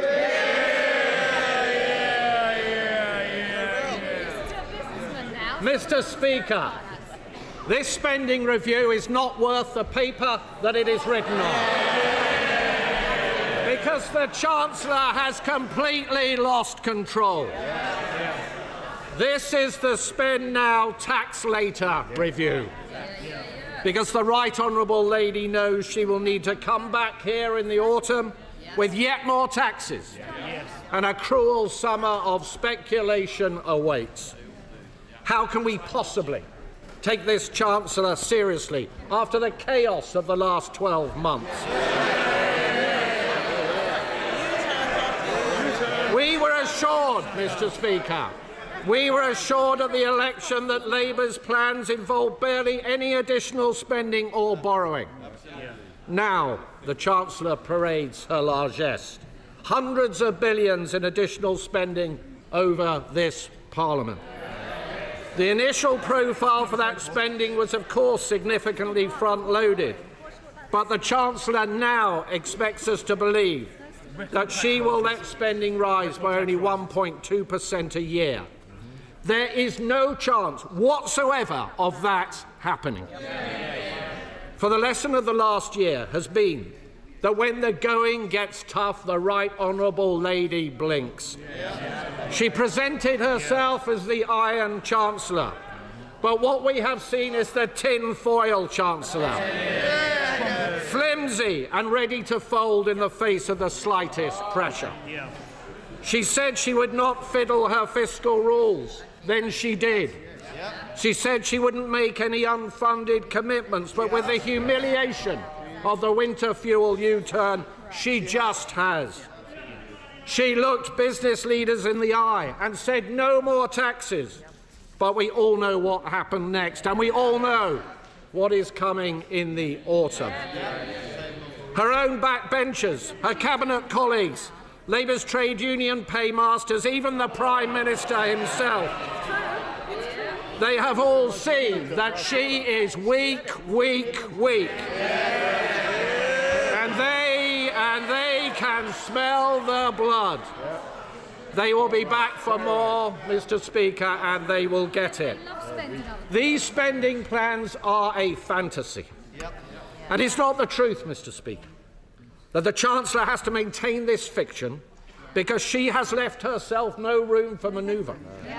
She is constantly teetering on the edge of blowing her fiscal rules, which she already changed to allow even more borrowing. And the only way she can claim to be meeting her rules is by pretending that she can control spending over the coming years. But, Mr. Speaker, let's look at the record so far. Borrowing in the last financial year came out $11 billion above even the OBR's March forecast, and 70% higher than the plans that she inherited from this side of the House. Tax up, borrowing up. But for someone so keen on borrowing, Mr. Speaker, the Chancellor seems strangely reticent to even use the word. Indeed, ministers bizarrely tell us that it is Labour's fiscal rules themselves that have, quote, generated investment. The reality is a little more straightforward. They have loosened the fiscal rules so they can borrow more. Borrow and borrow and borrow, allowing the national debt to continue to rise higher every single year, while ministers pretend that it is not. An eye-watering £200 billion of additional borrowing in this Parliament compared to the plans set out in the last Conservative budget, with £80 billion more to be spent on debt interest alone. In fact, if she had retained our fiscal rules, as she said, they may laugh, Mr. Speaker. If she had retained our fiscal rules, as she said she would before the election, the OBR have confirmed that she would be breaking them right now.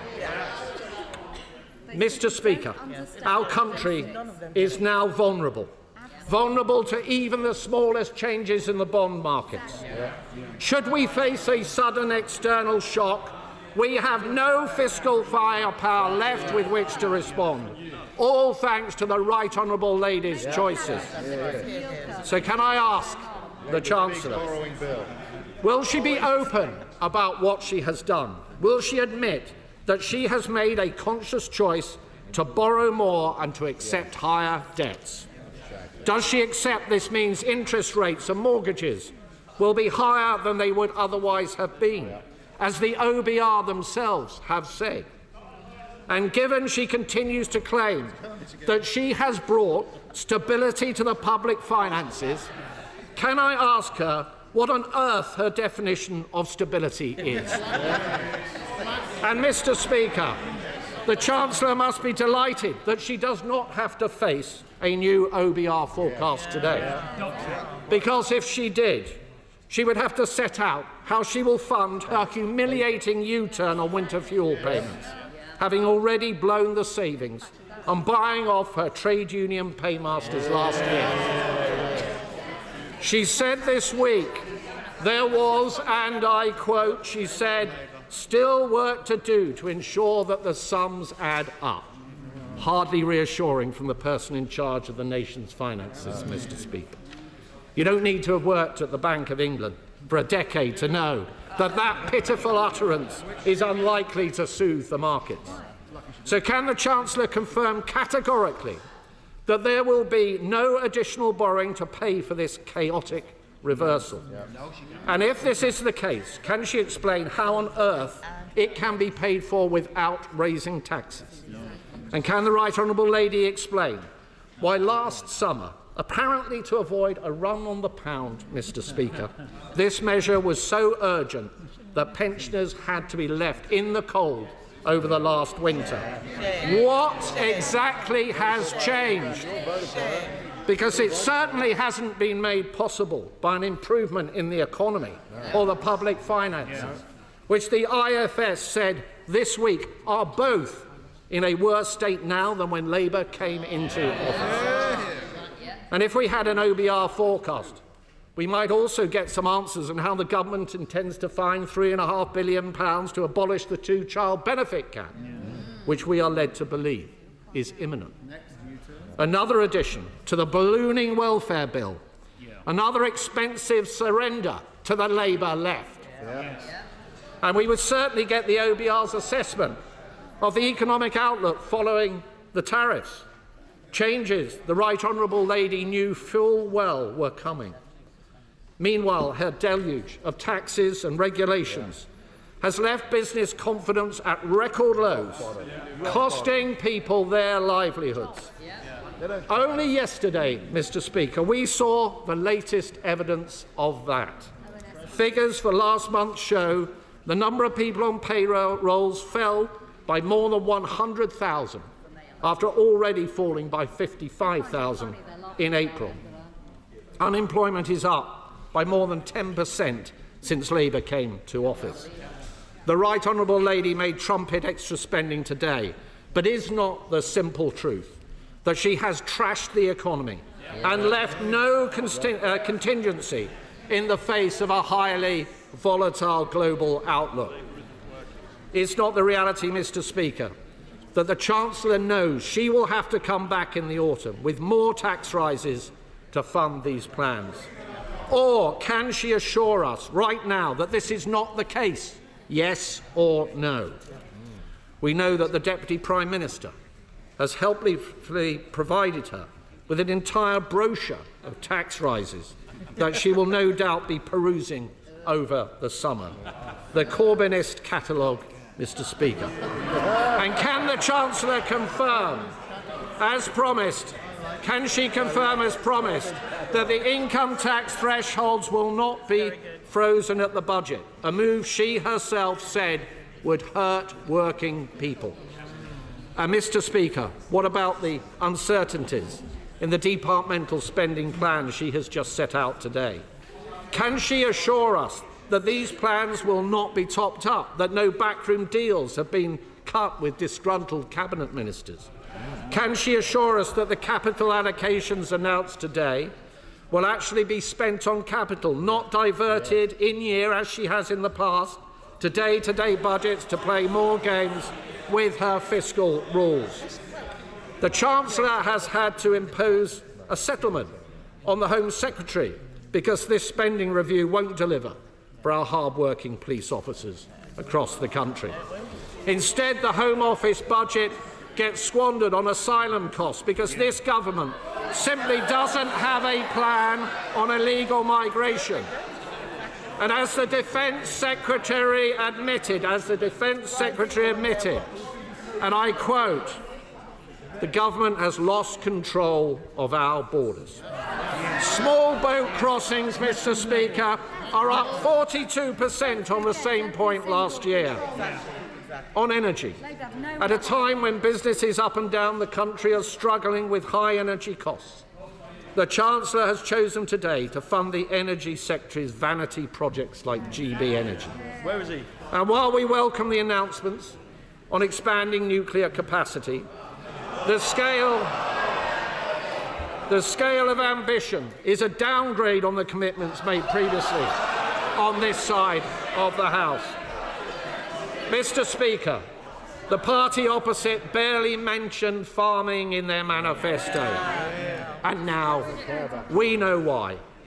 It's not enough to have hit the farmers in our country with a family farm tax. Today, what we see in black and white is a choice to make further cuts to the vital grants on which many farmers rely. A huge betrayal of our farming communities, and something which many of her MPs in rural areas will have to go back to their constituencies later this week to explain. And on defence, we will always welcome any additional investment in our armed forces and capability. But there isn't any. Though I note, Madam Deputy Speaker, nothing was said about when 3% will be achieved. All we heard was that in the intelligence service spending was to be included in defence spending to flatter the numbers. We left the party opposite a fully funded plan, which they didn't over for a year. But now, what we get is the Chancellor's own black hole on defence spending, the lack of a timeline on when we will achieve the 3%. Instead, we get a £30 billion bill for the Chagos surrender, money which should go to our brave armed forces, rather than is being reported funding lower taxation in Mauritius. The first tax cuts for which this Chancellor has ever been responsible are in Mauritius. Mr. Speaker, we would have made different choices. We would not have killed growth with huge tax rises and new regulations. We would not have taught down our economy and the great businesses up and down our country. We would be focusing on efficiency and productivity in the public sector and not handing out pay rises with no strings attached. And we would be getting a grip on welfare. Labour cancelled our plans for fundamental reform to health and disability benefits that would have seen 450,000 fewer people on long-term sickness benefits. That is a disgrace. And instead of proper reforms to PIP, their own plans are a rushed cost-cutting exercise, so rushed they even had to change them after they had announced them. And their own backbenchers are in full revolt. Yet again, they talk tough, but there is no substance. The Right Honourable Lady has no grip. She has no clue. The markets and the public see a Chancellor completely out of her depth. Having blown her headroom and more from her budget in the autumn, she was forced into an emergency budget in March to scrabble around to try and repair the damage. Today she comes before us again with yet another fantastical tale that she knows will have completely fallen apart come the autumn.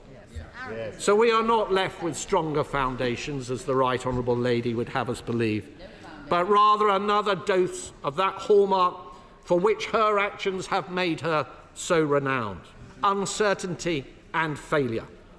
And so there she sits, Mr. Speaker, powerless to resist her disillusioned MPs and her panicking Prime Minister.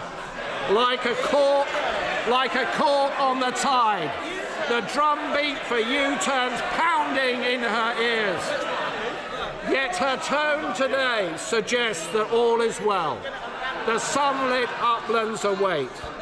What a hopeless conceit, a masterclass in delusion. Inflation is up, unemployment is up, growth is marked down, business and households are hurting, investors are fleeing in their droves. The bond market vigilantes circle. And here we have the Chancellor, who refuses to listen.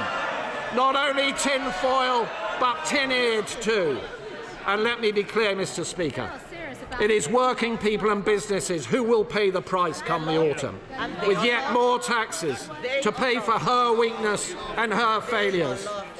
Mr. Speaker, we cannot afford this spending review. And for many, the growing conclusion is that we cannot afford this Chancellor. Chancellor of the Exchequer. I will address the Shadow Chancellor's specific points in a moment, but I want to start by acknowledging the progress he has made. After all, Madam Deputy Speaker, it's been quite a week for him. Last Thursday, he gave a speech saying it will take time for his party to win back trust on the economy. And today he showed us how far he and his party have to go to be able to achieve that. Now, I want to give him some credit for last week's analysis. He said that the Conservative Party was seen to have failed. He's right. He said that the last Conservative government put at risk the very stability which Conservatives had always said must be carefully protected. Madam Deputy Speaker, I agree with him. And he said that on his party's... Chancellor, I need to be able to hear, and I'm sure our constituents would also want to hear. Chancellor. He said that the credibility of the UK's economic framework was undermined by spending billions with no proper plan for how it would be paid for. Mr. Speaker, I couldn't have put it better myself. Now, the Shadow Chancellor could have gone a lot further. For example, Madam Deputy Speaker, he couldn't even bring himself to mention Liz Truss by name. Stride by name, baby steps by nature. But at least he's made a start.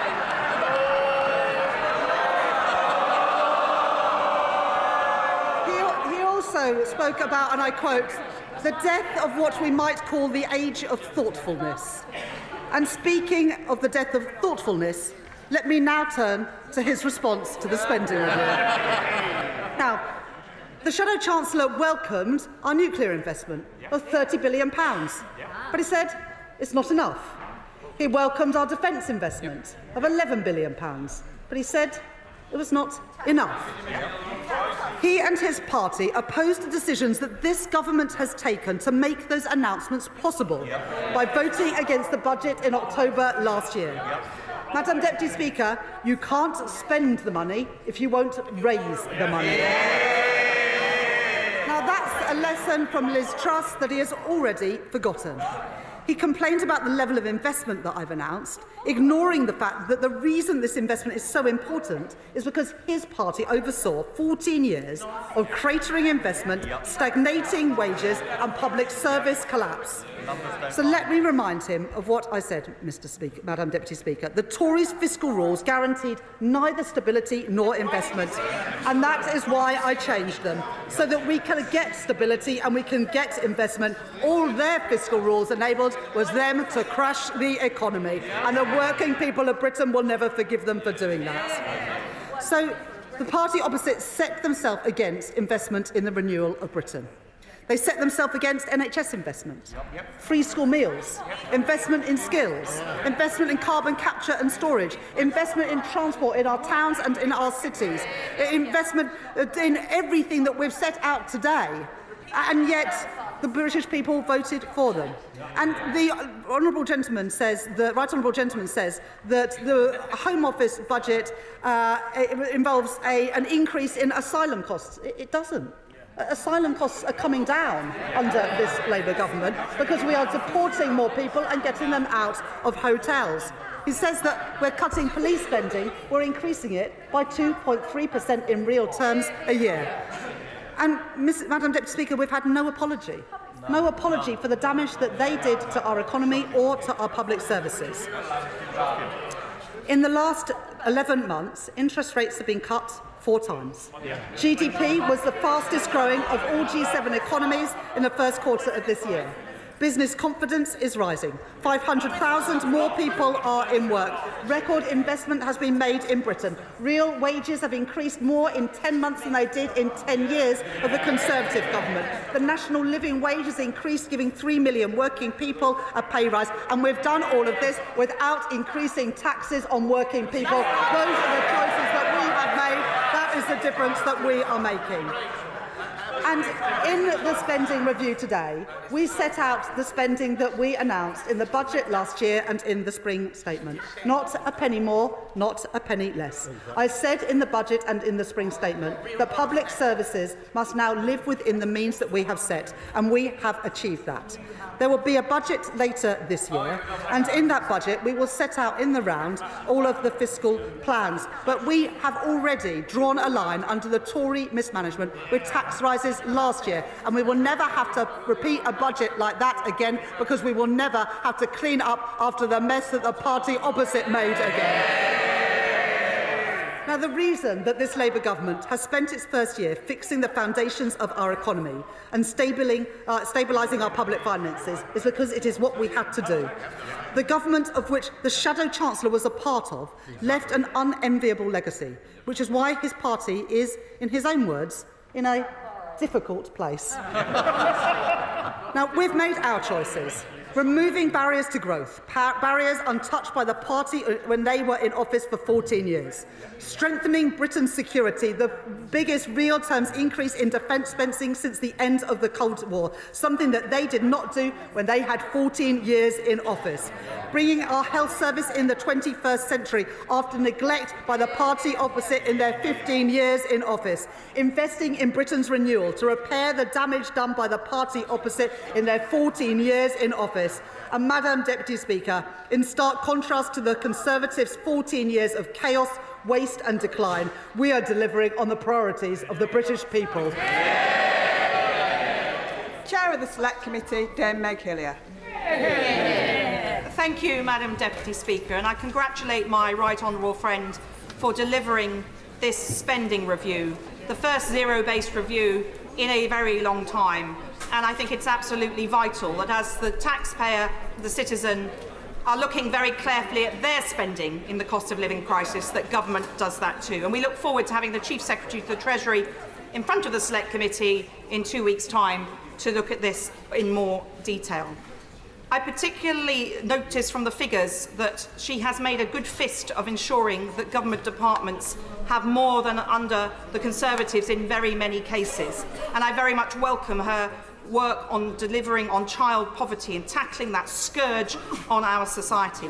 I do note, however, in the brief glimpse I've had at the figures, that for the Department of Housing, Communities and Local Government, there is a smaller increase than there would have been, and there is this £39 billion over a decade for affordable social housing.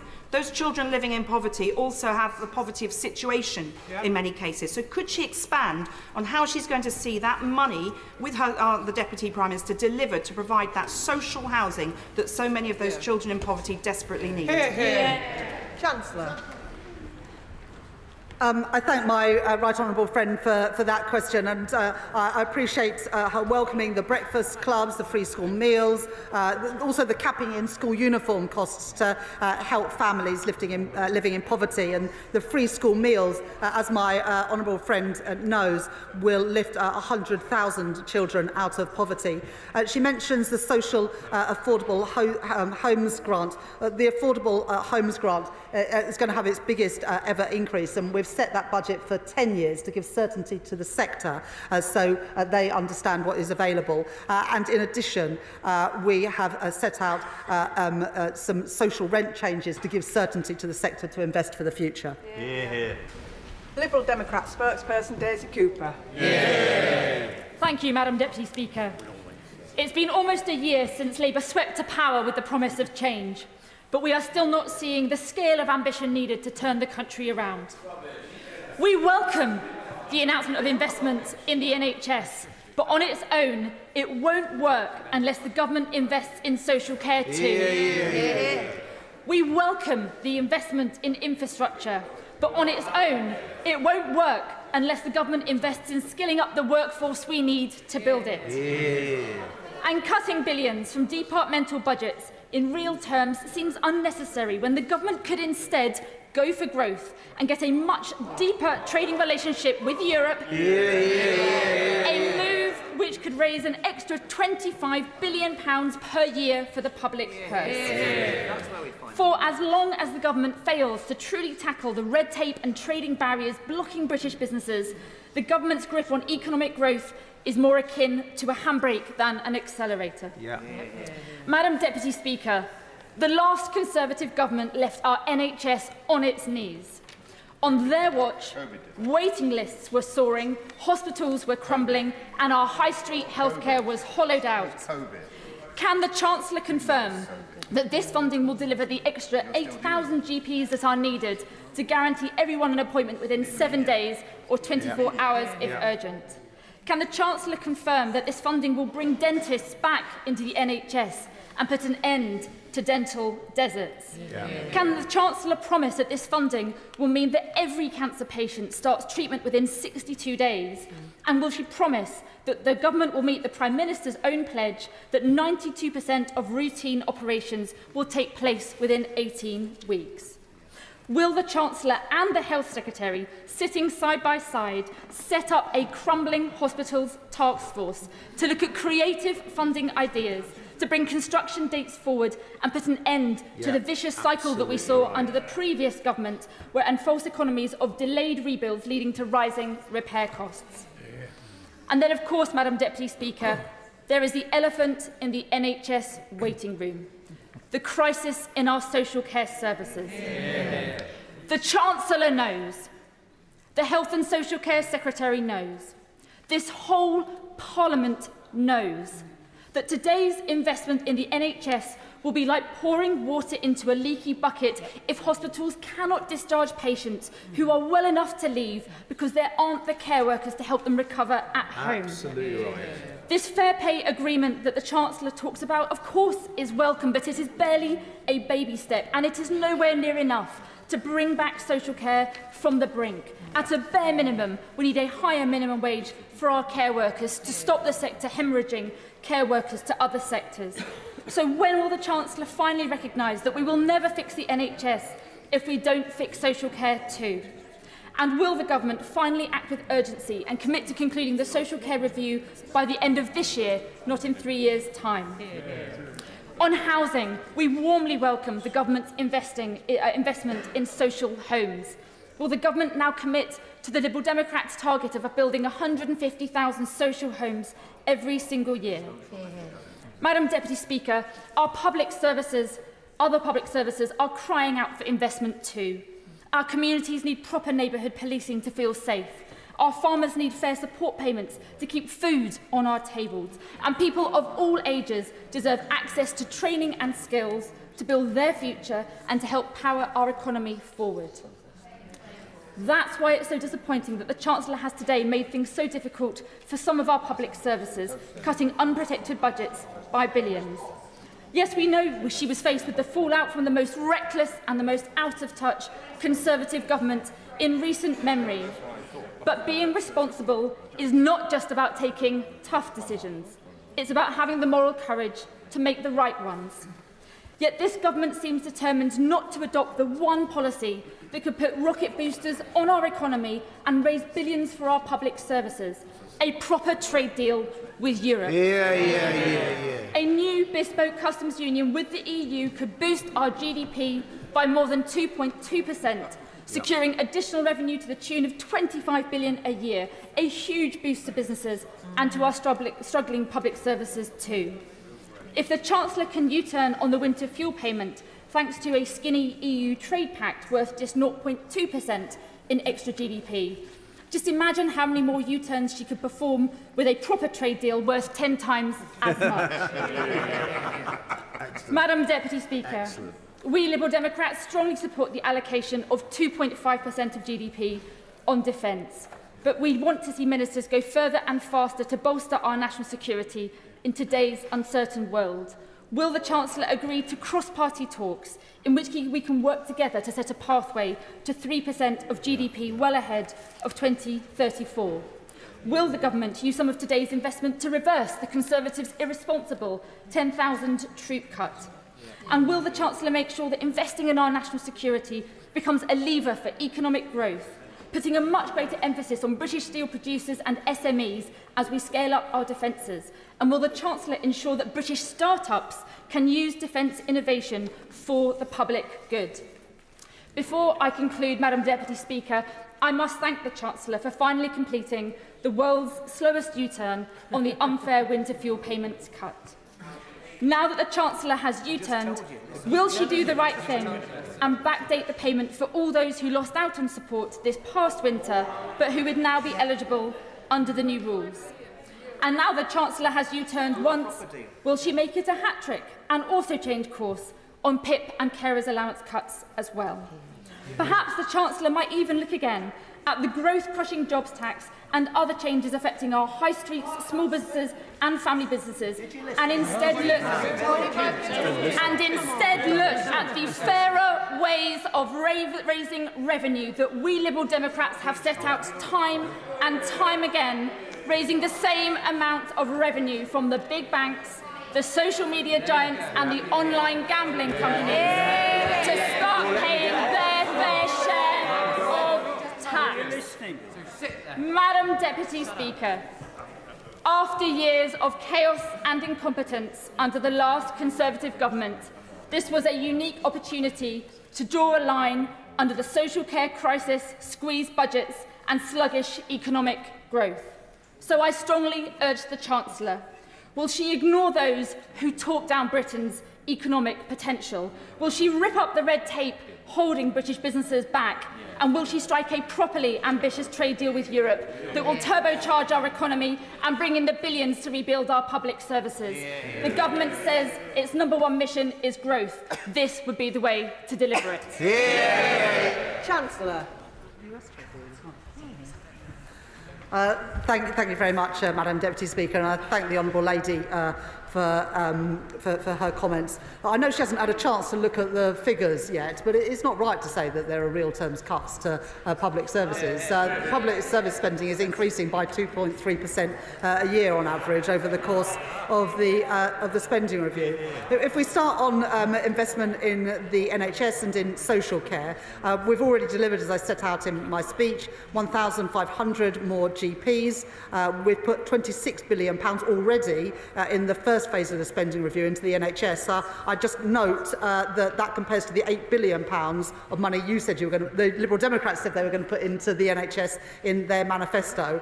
We've already put £26 billion in, and we've put more money in today in every year of this Parliament.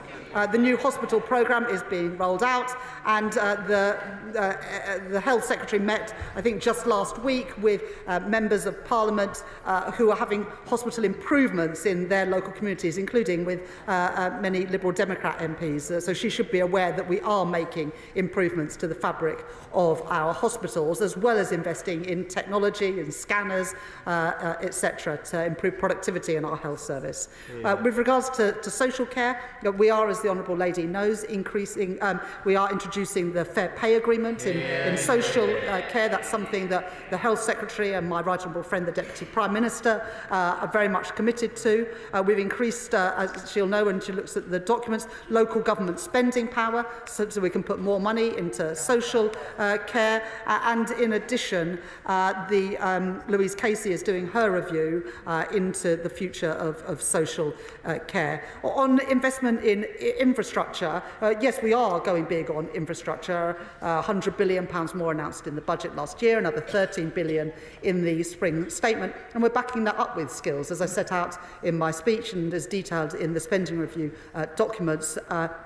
Biggest ever investment in young people's skills so that they can access the new jobs that are being created in defence, in house building, in other infrastructure too. On the issue of red tape and backing business, I mean, I just think it's a little bit ironic, Madam Deputy Speaker, when they voted against the Planning and Infrastructure Bill yesterday, that they come to the House today saying they want to do away with red tape and go for growth. Well, we want to go for growth. That's why we took that legislation through Parliament, and perhaps she'll ask her Lords in to vote for growth in the other place. On trade deals, we've done a trade deal with the US, with India and with the EU. I think that the Liberal Democrats opposed the trade deal with the US, but now apparently they think that trade deals are the way to go. Well, so do we. That's why my right honourable friend, the Business and Trade Secretary, has got 3 of them that are helping our automotive sector, our steel sector and our farming communities. On defence, yes, we will use defence spending to support growth. The Defence Secretary and I have been very clear about that, and as I set out in the speech, making Britain a defence industrial superpower. But I would just sort of say, gently to the Liberal Democrats and the Honourable Lady, if you want to support investment in public services, you've got to increase the tax rises to get there. And so they voted against the national insurance increase, which is what has enabled us to make the investments that I've set out today. Now, the Honourable Lady says she wants a wealth tax. Well, we changed inheritance tax. We changed inheritance tax and the Liberal Democrats voted against it. We introduced VAT on private schools. The Liberal Democrats voted against it. So either they are serious about investing in public services, in which case they need to back the tax increases, or they want to go down the route of the magic money tree party opposite, where they're just going to borrow more to pay for things. And on the winter fuel allowance, we've made our choices clear. We're going to keep the means test, but it will be paid to people with a pension less than £35,000. I think the Liberal Democrats want to make it a universal benefit again. Oh, OK, that's just the Tories. Well, they need to explain how they would pay for it. So, look, I appreciate the fact that she welcomes some of our policies, but I would just say that the job of Chancellor and the job of government is to make sure that the sums add up. And we made difficult decisions last October, but I stand by those difficult decisions, because without them, today we would not have been able to make the investments we've made in schools, in energy and in our health service. I'm proud of what we've achieved as a government. I'm proud of the investment that we're putting in today. Bill Esterson. Thank you, Madam Deputy Speaker. The Warm Homes Plan will mean healthier homes, it will mean warmer homes, it will see lower bills, and it will create jobs in communities right across the country. It is a very good plan, especially for those facing fuel poverty. The last government's home energy programme changed every few months, which meant that businesses couldn't plan and consumers had no confidence in it, not to mention the scandalous misapplication of fixed wall insulation. So will my right honourable friend confirm that this is a long-term warm homes plan that will deliver warmer homes and cut bills to the benefit of millions of our constituents for years to come? I thank the Chair of the Select Committee for that intervention. Warm homes is a big part of our plan to tackle the cost of living crisis. And the money that we've put into the Warm Homes plan today will mean millions more homes being able to be retrofitted with better boilers, with insulation, with solar panels. And that on average takes £600 a year of people's bills, not just for 1 year, but for every year to come. And my honourable friend is absolutely right that what we've done today is set out a 5-year package of capital investment, because it is crucial that the industry is able to plan for the future, and young people are therefore willing to train up, and the businesses are willing to invest in apprenticeships. And so that's why on all of our capital spending, including the Warm Homes plan, we've set out a 5-year plan. Dame Harriet Baldwin. Thank you very much, Madam Deputy Speaker. And my constituents in Tenbury Wells, where they're seeking funding for the flood defence scheme, will have listened very closely to the Chancellor's remarks today to hear her mention flood defence capital spending, and yet it wasn't mentioned in her speech. So can she confirm that the capital that will be allocated in this spending review period to flood defences is going to be as high in real terms as it was in the previous Parliament? Chancellor. Well, the Right Honourable Lady knows that we increased money for flood defences in the spending review in autumn last year because we knew that there was no time to waste. So we have already increased that flood defence spending in addition to what the previous government was spending. Liam Byrne. Thank you, Madam Deputy Speaker. This spending review is good for business. It's good for Britain's business because it invests in the things that British business need. It invests in skills, in infrastructure, in innovation, it cuts red tape and it supports small firms. But can the Chancellor just clarify that this spending review will also now open a new era of energy abundance for our country? The Business Committee heard directly from the IMF in Washington yesterday that high energy costs are now holding back growth. That is a consequence of the dither and the delay from the party opposite that left us with the highest industrial energy costs in Europe. Will she now confirm for the House that we are now consigning that era to our history? Chancellor.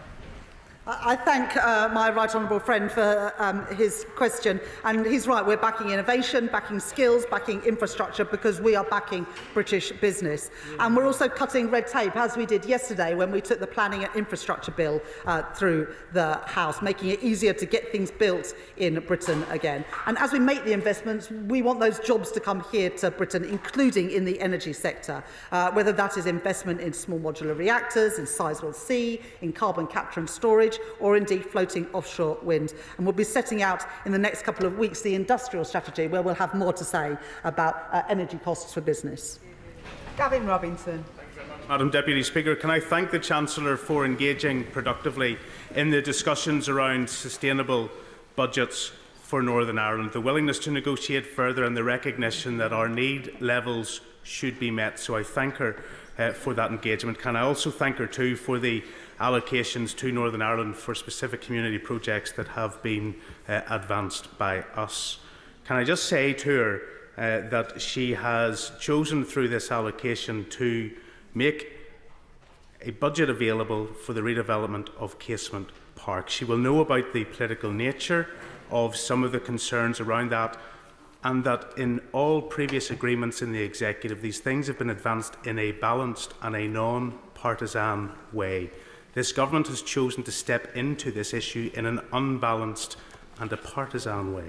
And so what I wish to ask the Chancellor is that in making financial transactions capital available, or £50 million over the course of the next spending period, will she ensure that when there is a need, and there is, for investment in football to return to the Executive's agreement of 2011 in a balanced and non-partisan way, that she will not be found wanting?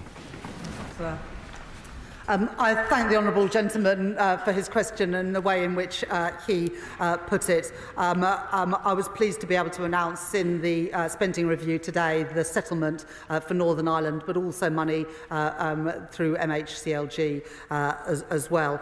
He mentions Casement Park, and we have put £50 million in this spending review. I will arrange for a meeting for the honourable gentleman with either the Northern Ireland Secretary or a minister from my department to talk through what he wants to see. Helen Hayes.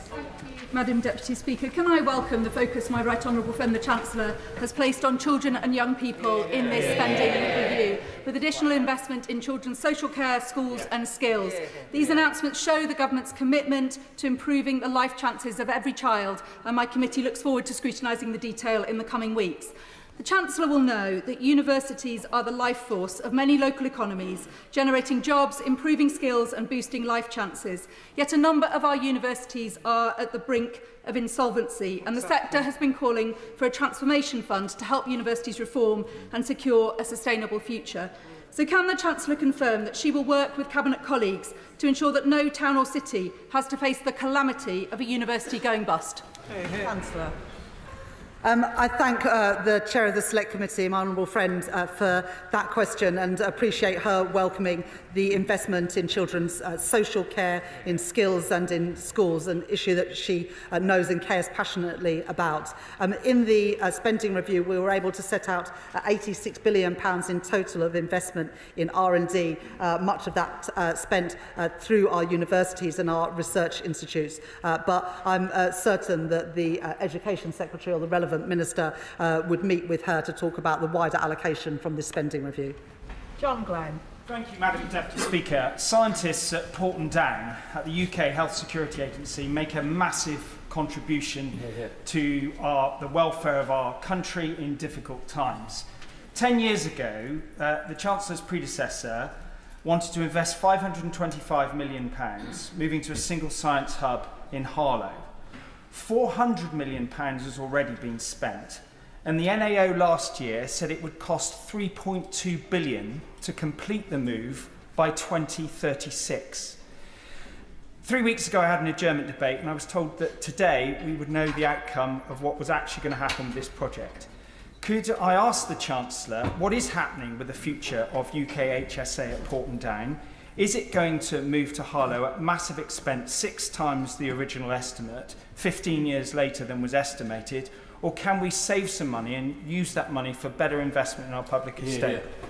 Chancellor. I thank the right honourable gentleman, a member of the Treasury Select Committee, for his question. We've made the allocation to the Department of Health, £29 billion annual uplift, and it will be up to the Secretary of State to allocate that money. But I will make sure that he's heard your question and gets a proper reply to you. Louise Jones.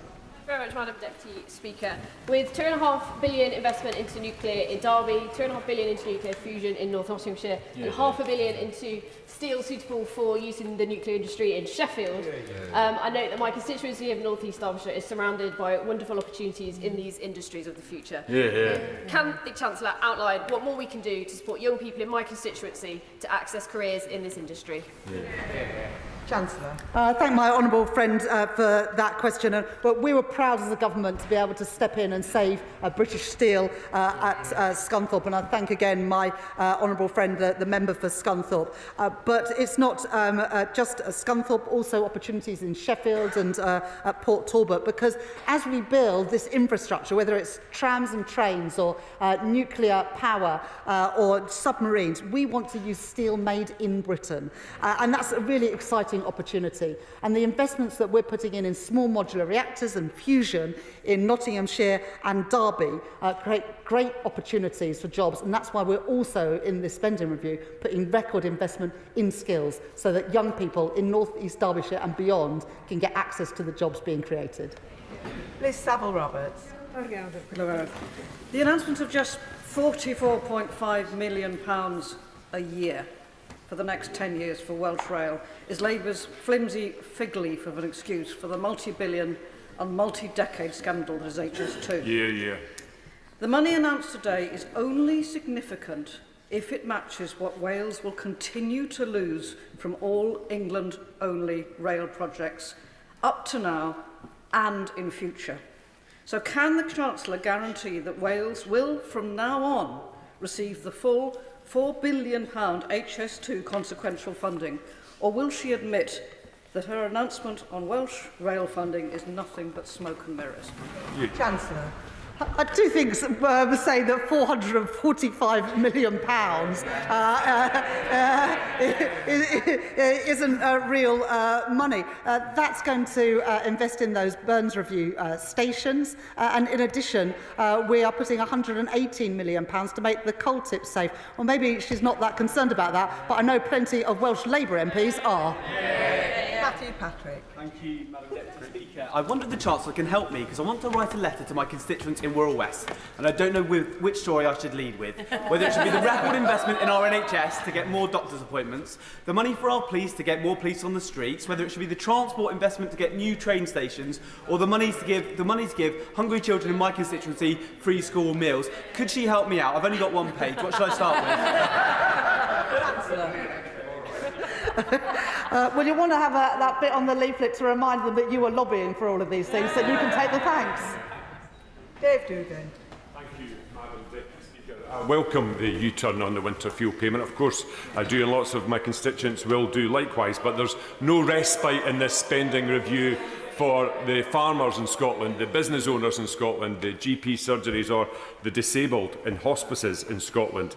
And there's a real terms cut, despite what she says, to the Home Office, Foreign Office and local government in this spending review. Now, The Chancellor's an open book, Madam Deputy Speaker. She plays roulette with the economy, but I wouldn't encourage her to play poker anytime soon, because she mentioned reform and the honourable member for Clacton more times in her speech than she mentioned Scotland. What a disgrace. So what funding? She mentioned she's finally got round to Acorn. What funding is she going to allocate for Acorn? Because she mentioned it without a figure attached. Now, we know that if it's Merseyside or Teesside, there's 22 billion for them. How much for Acorn? Chancellor. Well, I did mention the SNP. I questioned why the SNP don't support defence investment in Scotland. I could mention the SNP again if you'd like to. Why have the SNP let down the people of Scotland with rising hospital waiting lists? Why have the SNP let down people in Scotland with more drugs death? Why have the people of the SNP let down people time and time again? We are putting money into Acorn, we are putting money into a defence investment, and we are giving a record settlement to the SNP government, but hopefully they won't be there for much longer. Session early. Thank you, Madam Deputy Speaker. And can I thank my right and honourable friend, the Chancellor, for prioritising affordable housing today. This extra investment is going to go a long way to the overdue, spiralling, broken housing system, which has pushed so many people into poverty. Last year, we saw a record 126,000 households facing homelessness, and an increase of over 17,000 in 1 year alone. We see so many families placed in what we call temporary accommodation, which isn't temporary, because 5 years plus more is far from temporary. Children travelling hours to get to schools, families not having a space to grow up, and we've lost a decade of building social homes that we need. So I join with the likes of Shelter, the National Housing Federation, in welcoming investment in affordable housing and the certainty of a 10-year rent settlement. But these measures need more. And we need to build the truly social homes. So can the Chancellor confirm what proportion of social rent will form the backbone of this affordable homes programme to get those families into a safe and secure, stable home? Chancellor. Well, I thank my honourable friend for her campaigning on these issues of housing and homelessness, which is a big challenge in many of our constituencies, including hers in Vauxhall. We now want to work closely with local councils and also the Mayor of London to build the affordable homes that we desperately need in the capital city, where house prices and rents are still far too high for so many families. And I look forward to working with my honourable friend on just that. Sir Geoffrey Clifton-Brown. Thank you, Madam Deputy Speaker. The billions of pounds that have been announced today by the Chancellor are very big rises. The PAC looks forward to scrutinising that expenditure, because I'm sure it'll be welcomed by those who receive it, to make sure we're getting value for money. However, could the Chancellor explain to the House how it's going to be funded? Because debt is at a record level, tax is at a record level, or is it the case that British workers can look forward to a summer expecting more tax increases? Chancellor.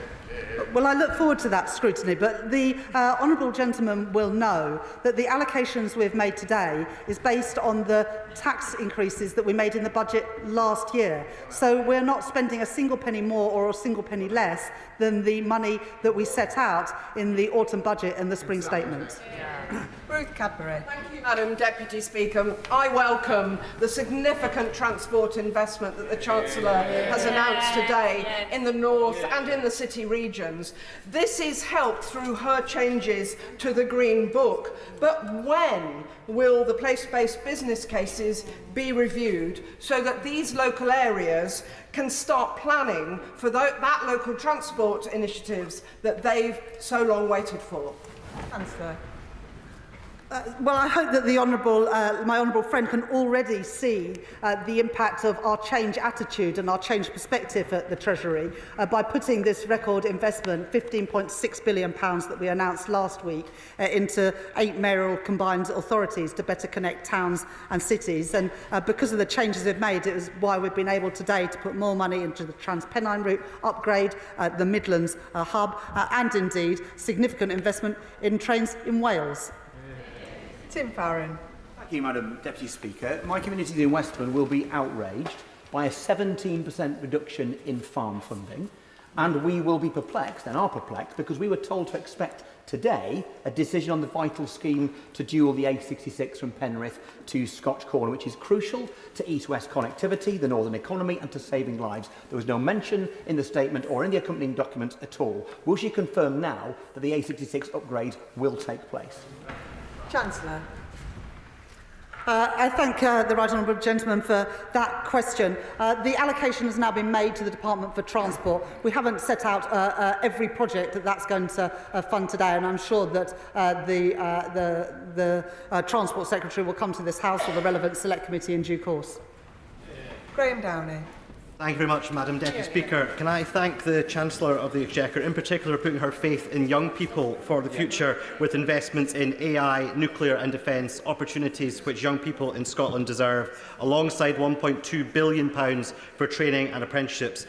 Meanwhile, in my own constituency, Fife College has recently warned of course cuts and campus closures thanks to the mismanagement of the Scottish budget by the SNP. Does she agree with me that the best way to get the opportunities that young people deserve in defence, nuclear and other industries is with a Scottish Labour government and Anas Sarwar as First Minister? Well, I think we saw in the by-election last week how desperate the people of Scotland are for change after 2 decades of SNP so-called leadership. We are putting investment in training and apprenticeships in this spending review, and I very much hope the SNP will match that in Scotland. Richard Tice. Thank you, Madam Deputy Speaker. Well, the Chancellor inherited supposedly a black hole, and she's dug a crater into which public confidence is plunging. Business confidence is plunging. And the truth is, jobs, 250,000 jobs are disappearing since the blunder budget. And despite all the noise we hear from the benches opposite, the reality is that government spending is completely out of control. Inflation is up, unemployment is up, government borrowing is up, and the cost of government borrowing is up. And the only thing that's going down are jobs and GDP. But I have some good news for the Chancellor. In the 10 councils that we control, Madam Deputy Speaker, that we control, we're already identifying savings of hundreds of millions of pounds. She may want to learn some lessons.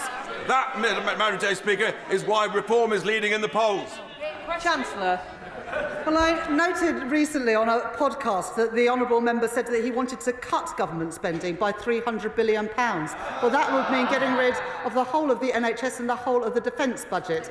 We have increased spending by £300 billion to invest in our schools, our hospitals, our transport and our defence. I know that the party on those benches is soft on defence, soft on workers' rights and want to privatise our NHS. I don't think that is the priorities of the British people. John Brady. Thank you, Madam Deputy Speaker. I may say reforms economic policies appear to have been cooked up after a heavy night at most bars in The Simpsons. 18 years of the SNP. They have failed to invest in Glasgow's transport infrastructure. We have no airport rail link, no Parkhead station. We don't even have lifts at Bridgeton Station. And I contrast this, Madam Deputy Speaker, with the Right Honourable friend, the Chancellor of the Exchequer's firm commitment to transport.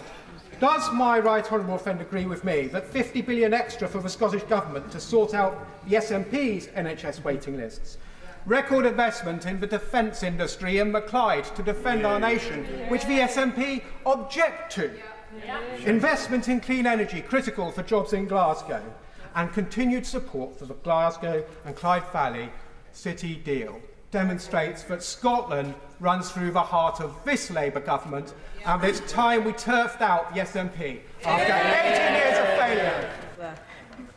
In the spending review today, we've set out investment in defence to support jobs in Scotland, investment in Acorn to support jobs in Scotland, investment in nuclear, which will benefit the people of Scotland with lower bills, and a record settlement for the Scottish Government. It's up to them now to use that money wisely. I wouldn't hold out much hope under the SNP. Esther McVeigh. Thank you very much, Madam Deputy Speaker. Now, I know the Chancellor considers herself to be a world-leading economist, so can she tell me how it is that everyone in the country knew that by hiking taxes on employers' national insurance contribution, making it more expensive to employ people would destroy jobs, destroy businesses and destroy the economy. But the only people who didn't know that was her and her socialist boss. Chancellor of the Exchequer. I'm sorry to disappoint the Right Honourable Lady, but there are 500,000 more jobs in Britain since the last general election, and business confidence is going up. Jeevan Sandhu. Thank you, Madam Deputy Speaker. My constituency of Loughborough, Shepshed and the Villages is in the East Midlands, a region that has been overlooked for too long. That ends today. Firstly, we're changing to the Green Book, which we all welcome. More money outside of London. I hope my colleagues don't mind too much. And secondly, over £100 billion of investment. So can the Chancellor please set out how today's investment will get bills down and wages rising in my constituency of Loughborough, Shepshed and the Villages? Chancellor. I thank my honourable friend for welcoming the changes to the Green Book, which will better enable the government to invest and will stop the situation where the Treasury used to wield the Green Book against local communities and the investments that they wanted to make. And this was a good spending review for the East Midlands, as my honourable friend mentioned, with investment in nuclear fusion and also in small modular reactors. And many businesses in those supply chains right across the East Midlands will benefit from that significant investment and the jobs it brings too. Bobby Dean. Thank you, Madam Deputy Speaker. Last year during the mayoral election, Sadiq Khan claimed that a Labour mayor working for a Labour government would be a game changer for the city. But just now he's released a statement criticising the spending review for underfunding the Met Police, failing to invest in our transport infrastructure and potentially making the housing crisis in our capital worse. Was Sadiq Khan wrong to put his trust in this Labour government? Yes.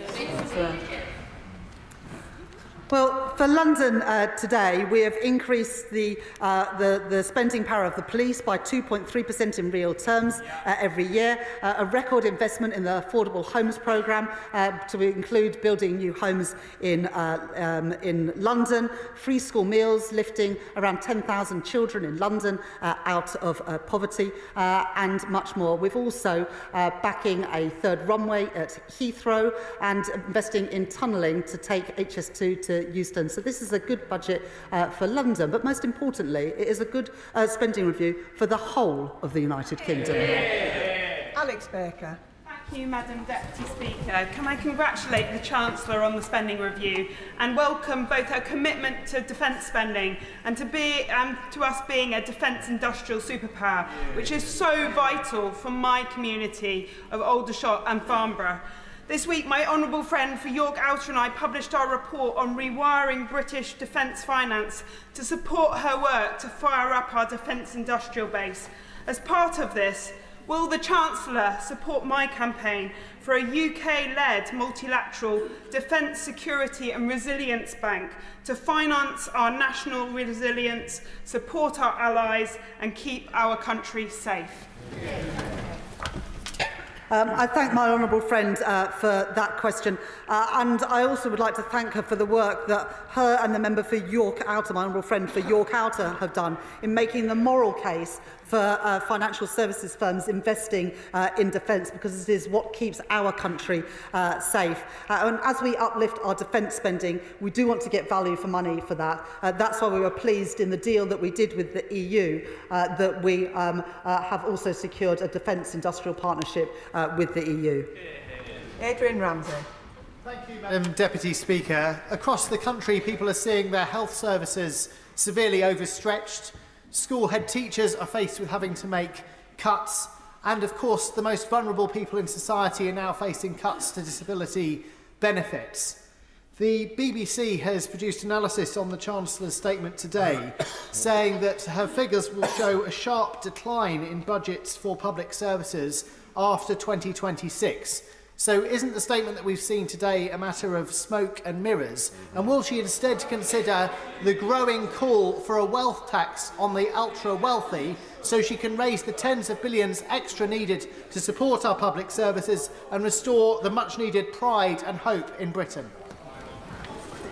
Not supporting it? It's difficult to know whether the honourable gentleman supports the spending review and the additional money that we put into public services today, or he's against it. The settlement for the NHS is 3% real terms growth a year. For the police, it's 2.3% a year.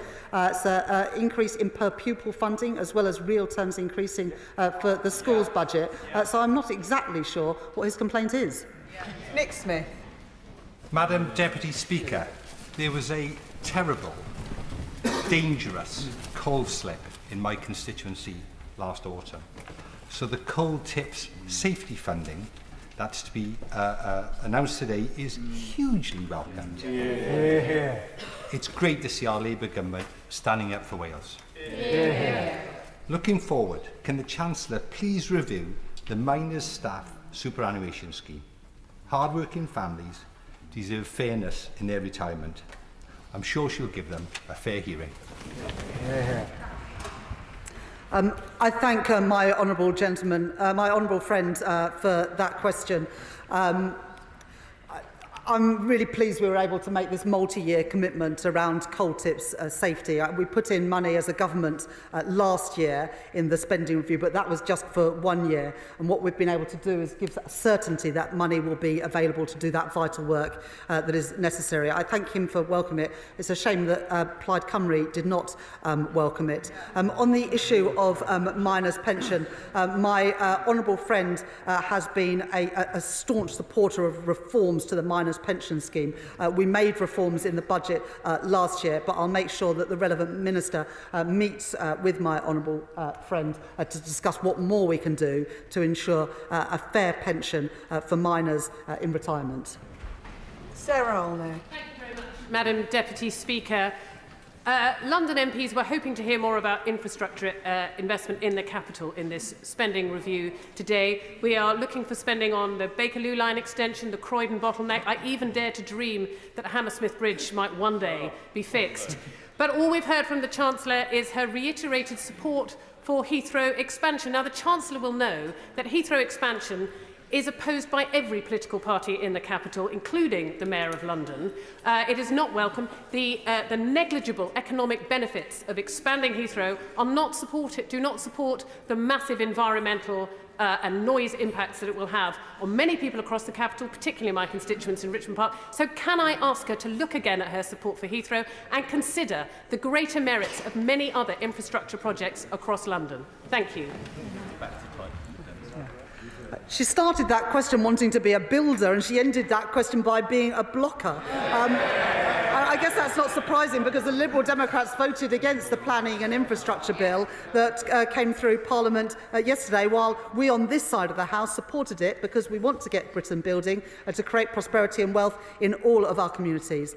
We've provided in the spending review today an integrated settlement for the Mayor of London, and also a multi-year settlement for Transport for London. In addition to that, we have supported expansion at City, and we've got a in principle commitment to expansion with a second runway at Gatwick. This government is backing London, but most importantly, we're a government for the whole country, which is why we've announced significant investments right across the UK today, which are much needed. Claire Hannah.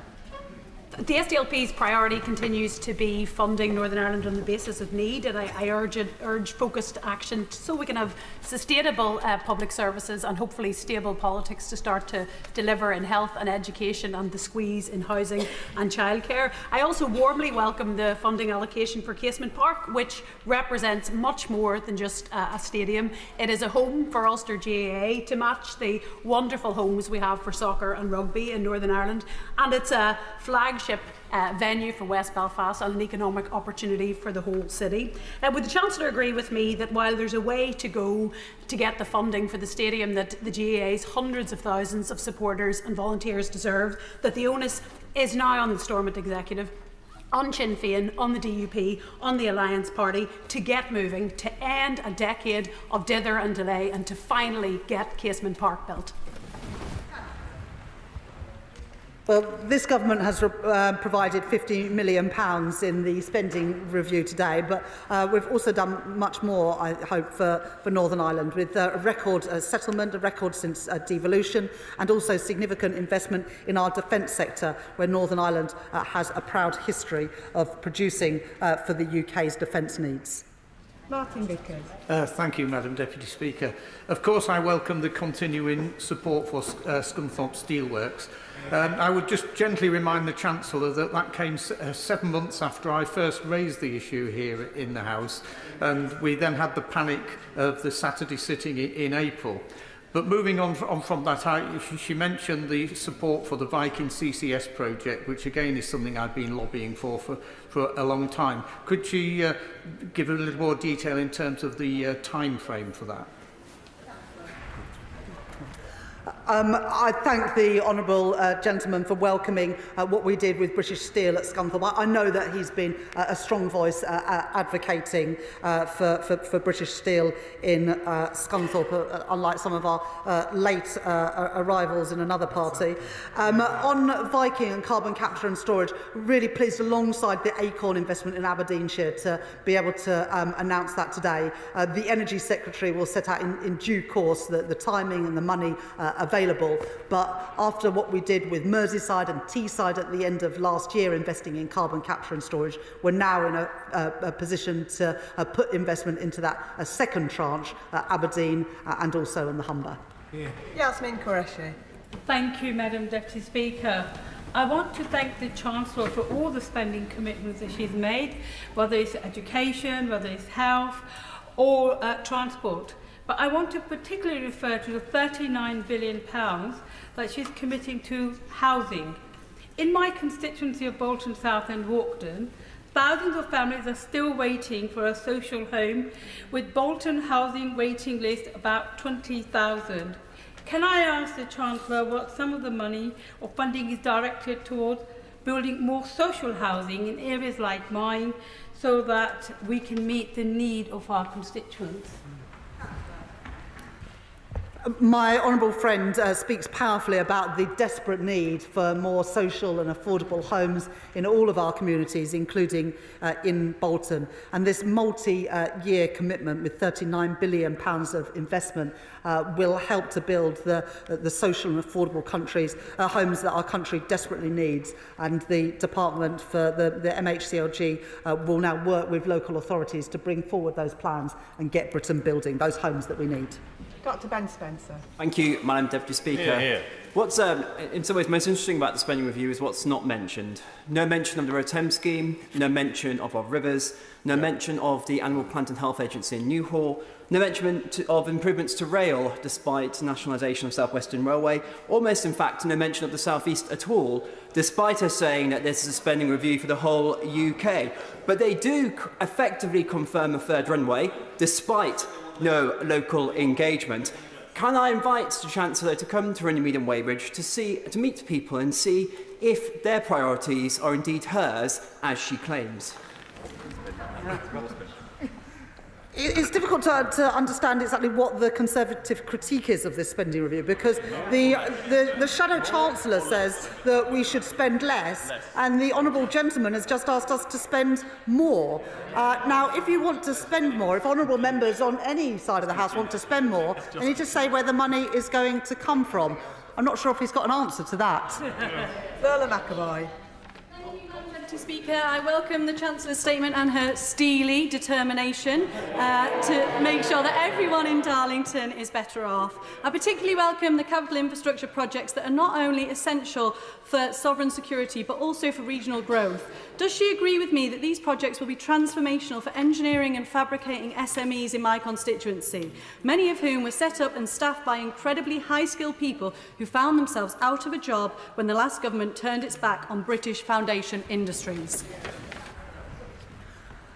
I thank my honourable friend for that question. Look, she's absolutely right that what this spending review does through its investment in infrastructure is create jobs in our supply chains for small businesses in communities right across our country. And that investment in some of our foundational industries like steel offers real opportunities for good jobs, paying decent wages, good unionised jobs. And I'm really proud to be able to set out that investment and the jobs that young people in Darlington and around the country will be able to access because of the choices we've made today. Chris Coughlin. Thank you, Madam Deputy Speaker. As the Chancellor knows, our economy will only escape its difficult place if we raise economic productivity. And on the Treasury Select Committee, I introduced the Chancellor to London Business School's Paolo Sirruco's research on how using public R&D, especially defence spending, can help to do this. In the spring statement, the government used Professor Sirruco's research to upgrade long-term GDP forecasts by 11 billion a year. That's how you pay for it. So I strongly welcome the government's commitment to investing in public R&D in the spending review. But how will the Chancellor follow through to ensure that the R&D will be used to crowd in and stimulate public investment, especially from the more innovative, high-tech startups and venture capital firms, which is necessary to realise the potential of Professor Sirruco's research? I thank the honourable gentleman for that question. For every £1 of government investment in R&D, it crowds in £2 of private investment and returns £7 of benefit to the wider economy. That's why we put £86 billion of investment into R&D over the course of this spending review. Imran Hussain. Thank you, Madam Deputy Speaker, and I'm sure people in your constituency, Madam Deputy Speaker, my constituency, my honourable friend for Shipley's constituency, and indeed in the Chancellor's own constituency, will welcome greatly the 2.1 billion in a new tram and in particular a new bus station in Bradford, as well as the billions for social and affordable housing that is much needed. But the Chancellor will know in my constituency over half of all children are still growing up in poverty, which is true of constituencies of many honourable members. Child poverty is not a statistic, it's a national disgrace. And it's as a direct result of 14 years of ideological austerity by those opposite. Today's statement is a step in the right direction, in particular with the announcement of 500,000 more children eligible for free school meals. But frankly, it doesn't go far enough. So will the Chancellor tell me what further measures this government will announce to alleviate and finish child poverty, including scrapping the 2-child limit which continues to put thousands of children into poverty? I thank my honourable friend for that question, and I appreciate him welcoming the £2.1 billion for West Yorkshire Combined Authority, which will help pay for mass transit to connect Leeds and Bradford, but also Kirklees and Calderdale. In the statement today, we were able to provide money for free school meals for 500,000 children, lifting 100,000 out of poverty, as well as continuing to roll out breakfast clubs and the Warm Homes programme, which will help insulate and bring down the bills for millions of families. In addition, we increased the national living wage by nearly 7%, and the Employment Rights Bill will ensure that more people have security and dignity at work, all part of our plan for change and lifting children and families out of poverty. Sir Gavin Williamson. Thank you, Madam Deputy Speaker. HS2 owns vast swathes of the Staffordshire countryside. In fact, it owns a third of all the properties in the village of Hopton. This is having an enormous impact on residents and causing an enormous blight. Could the Chancellor set out to the House and to so many constituents of mine and right across Staffordshire as to when they're going to know whether the farmers are going to be able to have their land back and whether villagers will be able to return to normal life with people being able to move into those empty houses? Well, I'm sure that the right honourable gentleman has apologised to his constituents for the total mess that the party opposite made of HS2. Now, we're fixing their mess, getting a grip of the costs of that project. But frankly, for the honourable gentleman to raise HS2 after the mess they made of it, it is astounding. Melanie Ward. Thank you, Madam Deputy Speaker. Almost 20 years of the SNP in government in Scotland, and we have 43,000 Fifers on an NHS waiting list. and a growing gap in educational achievement between kids from the richest and poorest areas. Less than 1 year of a Labour UK government, and we are delivering record funding for Scotland, falling energy bills, a pay rise for 8,000 Fifers, new defence jobs in Fife, and an announcement that will be warmly welcomed by my constituents today: new investment in the renewal of Kirkcaldy Town Centre and the potential of our amazing seafront. Does the Chancellor agree that this is the difference a Labour government makes? I thank my honourable friend for that question. And the work that we are doing as a Labour government will reduce inequality. We're giving a pay rise to millions of workers, defence jobs paying a decent wage, GB Energy headquartered in Scotland. And today I've been able to announce additional investment in the seafront in her constituency for the economic benefits that that will bring. Robin Swan. Thank you very much, Madam Deputy Speaker. An NHS fit for the future. So can I congratulate the Chancellor and the Health Secretary in that investment in the health service in England. But in that real term spend and the money allocated to Northern Ireland, would the Chancellor encourage the Northern Ireland Executive at a minimum to see that same investment in the health service in Northern Ireland? Because Northern Ireland Executive has been working with single-year budgets since 2016. And would the Chancellor agree with this SR, it allows them to set a multi-year recurrent budget that allows the transformation of health services and other public services in Northern Ireland? The honourable gentleman makes a really important point, because what we did today wasn't just set out money for next year, but for day-to-day spending, money for the next 3 years, and for capital for the next 5 years. And that is vital wherever you are in the UK, that local councils, devolved administrations, community groups can plan for the future with confidence. And that's what we've done with this spending review. And so I would urge devolved administrations to do similar and make those multi-year settlements to give certainty for the future. Rachel Maskell. Deputy Speaker, despite being the lowest funded unitary authority in the country, we are doing everything possible to drive down inequality in the city, but it stays at 13 years differential.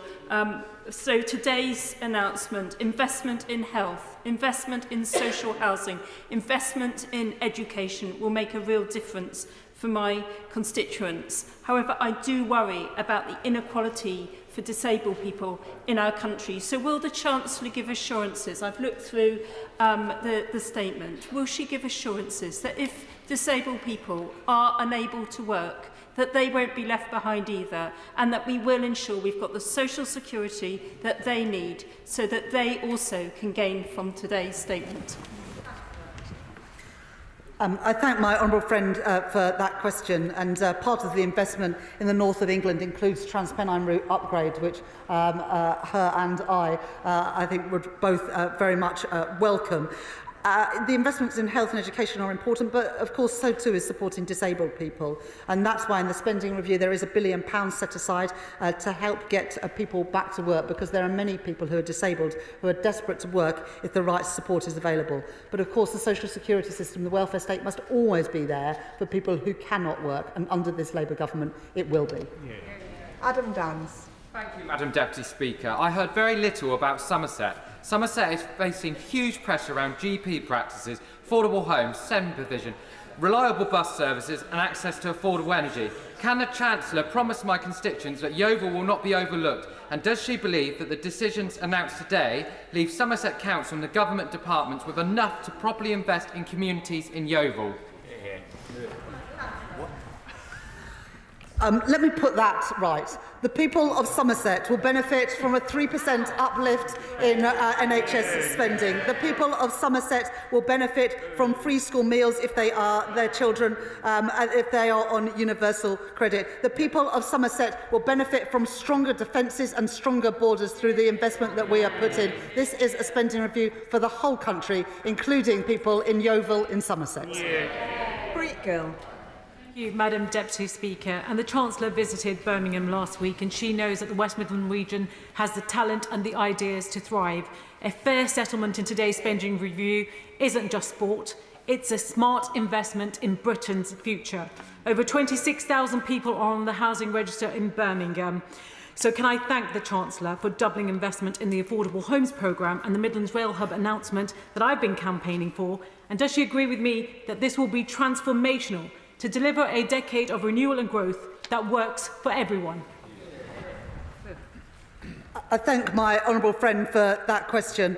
And we will build more housing. That's what the investment in the Affordable Homes Grant will achieve. But also it goes alongside transport investment, significant transport investment in the West Midlands and in Birmingham. And I was very pleased that my honourable friend was able to join me in Birmingham last week, where we were able to celebrate investment to extend the metro out to East Birmingham and then to Solihull. Lincoln Job. Thank you, Madam Deputy Speaker. I fear that the Chancellor might... I'd like to thank the Chancellor for her statement, and I fear she may have misunderstood what my friend from Runnymede and Weybridge was asking in reference to the River Thames scheme, because he asked whether the River Thames scheme is included in the 4.2 of Tidal over 3, reference at paragraph 5121 in the statement. And the Chancellor, in reply, said he wants to put expenditure up and won't say where it's coming from. I think both he and I are asking, is the River Thames scheme funded from within the EA's half of it, because Surrey County Council pay the other half, in the 4.2 Tidal that she's announced today? She won't know the answer to that. The allocations have been made to government departments, and it will be up to the departments. The Treasury is not going to micromanage every scheme, so it will be up to departments to allocate the money in the way that they choose to. And I'm sure that the Transport Secretary will come to the House and set out those plans. Rachel Blair. Thank you, Madam Deputy Speaker. This spending review reports that there will be a report from the Office for Value for Money about temporary accommodation and the terrible waste of money that is going into the poorly procured temporary accommodation. Madam Deputy Speaker, 90,000 children live in temporary accommodation in London. Does the Chancellor agree with me that £39 billion into new genuinely affordable homes, combined with this review into the cost of temporary accommodation, is really positive for all of those children living in London who sadly do not have a permanent home into the future? And does she agree with me that this will make a transformational change in London? Yeah. I thank my honourable friend for that question, and she's spoken to me powerfully on many occasions about how much Westminster City Council has to spend on temporary accommodation, and that's why this investment in the Affordable Homes Grant is so important, not just for London but for the whole country. But there are specific issues, as I said in the answer to the question from my honourable friend from Vauxhall. There are particular challenges in London because of the extraordinary levels of house prices and rents in London. So this investment in affordable and social housing can have a big impact in London, and combined with the additional money for free school meals, the rollout of breakfast clubs, increase in the national living wage, this is a spending review to benefit people across the whole country, including in Westminster, including in London. Josh Babarinde. You, Madam Deputy Speaker. Fellow Eastbournian Mark Tonra and I were gravely ill in the same ward together at Eastbourne District General Hospital last year. And because of the outdated and outgrown hospital buildings at the DGH, Mark harrowingly watched another patient opposite him die from his bay, and other patients watched Mark deteriorate with only a flimsy curtain to protect his dignity before he himself died. The delay to our new hospital will mean that many more Eastbournians will face this indignity until it's fully rebuilt come 2041. And so, short of heeding my town's calls to unlock that investment sooner, will the Chancellor at least confirm to local families like Mark's and my NHS Trust that her NHS capital expenditure will specifically be able to fund the 98% unmet cost of our maintenance backlog in Eastbourne to help more patients get the care and dignity that they deserve? thank the honourable gentleman for speaking powerfully about his experience and the experience of his constituents. And after 14 years and broken promises from the party opposite, our hospitals are not in good enough condition. And that's why we've set out the new hospital buildings programme. But it's also why, in the spending review, we've put aside money for improvements to hospital conditions in the meantime. And I will make sure that the relevant Health Minister meets with the honourable member to talk through what that means for people in Eastbourne. Chris Webb. Thank you, Madam Deputy Speaker. Today's announcement was a great day for Blackpool. I believe Blackpool got mentioned more than any other place in the country. And the Chancellor will know the issues we faced from when she joined me in Blackpool last year and saw for herself the deprivation and the damage of 14 years that the Tories did to our town. So we should confirm today that this is just the start and the beginning of a new investment for deprived areas like Blackpool and across the country. Now we've got a Labour government and a Labour Chancellor in charge. I thank my honourable friend for that question and how you always passionately argue the case for Blackpool. And yes, there is deprivation in Blackpool, but there is also huge opportunity. And that's why we are backing Blackpool with the investment that we're putting in the spending review today. Jim Allister. Thank you, Madam Deputy Speaker.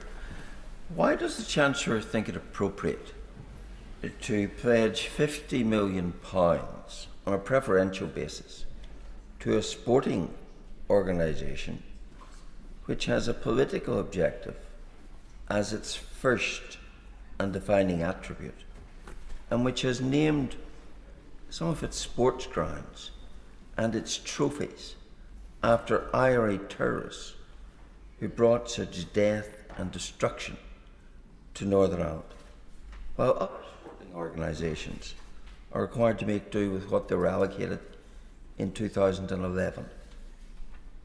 Does the Chancellor not see and agree that £50 million could make a far better contribution to meeting housing need and particularly social sewage infrastructural needs, which in my constituency has brought much of building of new housing to a halt? What is the priority here when matters like that are ignored? Alongside the investment at Casement Park, we've also made a record investment with a record settlement for the Northern Ireland Executive in the announcements that we've set out today. In addition to that, substantial investment in the defence sector, including in Northern Ireland. So there is plenty of money going into Northern Ireland. It now needs to be spent wisely. Alex Barris-Curtis. Deputy Speaker, thank you. And can I commend the Chancellor on her statement and pay tribute to her, to my right honourable friend, the Welsh Secretary, and all my Welsh Labour colleagues for their advocacy for standing up for Wales at this spending review. Can I particularly welcome the investment in coal tips, which will be really important in constituencies across Wales, and in rail. £445 million, turning the tide on 14 years of underinvestment by the 4 Conservatives left on the benches opposite. Can I take the opportunity to use her good offices, seeing she is here, given this substantial rail investment that has been announced, whether she will offer her support to a campaign in my constituency for Ely Mill Station to be built. Now that all those stakeholders have the money they need, they can get on with it, can't they? Well, we did announce 2 new railway stations in Wales today with the £445 million. And in the 10-year infrastructure strategy that we'll be publishing next week, we'll be setting out more details of investments right across the UK. And I'm pleased as well that he welcomes the £118 million for that coal tips work, which I know is so important and so many Welsh Labour MPs have lobbied me about over the last few months. I'm pleased that we can deliver for your communities in Wales. Vicky Slade. Thank you, Madam Deputy Speaker. I declare my interest as a sitting councillor. I know that local government will be pleased to see that there is an increase in spending and have that clarity. But one area alongside social care which will sink councils is an area we have no clarity on. And that is the statutory override on special educational needs, which was promised time and time again, and we were hanging our hats on having it today. Can the Chancellor tell us what is happening, and can we give security to councils on special educational needs? The Honourable Lady makes a really important point that there's not a single MP in this House that would not have heard harrowing stories around parents desperate to get the support for their kids with special educational needs. And the Secretary of State for Education will be bringing forward a white paper to make the reforms that are desperately needed. But we'll make sure that we do that in partnership with the parents and children who are most affected. Chris MacDonald. Speaker. The Chancellor of the Exchequer may remember that the last Conservative Prime Minister boasted about moving funding from Teesside to Royal Tunbridge Wells, and I'm pleased to see that her statement plugs places like Stockton North back into our economy. Can I thank the Chancellor of the Exchequer for agreeing to make Stockton Central one of the trailblazer areas, investing in our local facilities and also tackling fly tipping and graffiti. And does she agree with me that this statement shows that our Labour government is providing jobs for working people, providing homes for working people, and providing opportunities for our young people? I thank my honourable friend for that question, and I'm pleased that Stockton will benefit from some of those investments, because pride in place is so important for all of our communities. But some of the most deprived parts of the country have missed out on funding for too long, and that's why we're pleased to be able to rectify that and ensure, for example, through the Green Book reforms, that money goes to where it is most needed. Sammy Wilson. Thank you, Madam Deputy Speaker. And can I first of all welcome the fact that, at least in real terms, the Northern Ireland budget has been maintained over the spending period, though I would point out to the Chancellor that a 0.5% real increase will not enable the Northern Ireland Executive to match the real increase in spending in health and policing, which will be taking place in the rest of the United Kingdom. But can I emphasise again the preference that she has given in this budget to money for a GAA ground? In blundering into this issue, she has given to the Executive a massive financial headache, because she requires the £50 million to be matched by funding elsewhere, requiring the Executive to find about £200 million to make up the deficit, raising expectations, and I believe creating tension within the Executive as a result of this decision. And I think that it was wrong for her to try and interfere in the minutiae of spending of the Executive in this way. On a general point, I think that maybe in the autumn, many people who will welcome the headlines today will be regretting the tax increases that they're going to face to pay for the announcements today. Well, the announcements today are all within the envelope that I've already set out through the tax increases and the changes to the fiscal rules in the autumn and then the decisions in the spring statement. All we have done today is allocate the envelope that we already set out. As I said at the time, public services would now need to live within the means that we set at that budget. This does not spend a single penny more or a single penny less than the money that was already allocated. And on the specific issue that he's raised, I'm very happy to pass on what he said to the Northern Ireland Secretary and to ensure that there's a meeting between the relevant Minister and the relevant Members of Parliament. Andy McNair. Thank you, Madam Deputy Speaker. I wholeheartedly welcome this statement. It's a true Labour package that backs Britain and reverses years of declinism under parties opposite. They seem to have given up on Britain. But I also particularly welcome... Well, yes, declinism on the very benches. But I also particularly welcome the results of the Green Book review. This will get investment into the places that need it most. And in this regard, will the Chancellor agree with me that whilst it is big projects and city schemes that will get the headlines, it's absolutely vital that the full benefits of renewal are felt in small towns, like those that make up my constituency of Rossendale and Darwin, and at these previously left behind places must be at the forefront of our thinking as we develop local transport and infrastructure delivery plans. I thank my honourable friend for his question.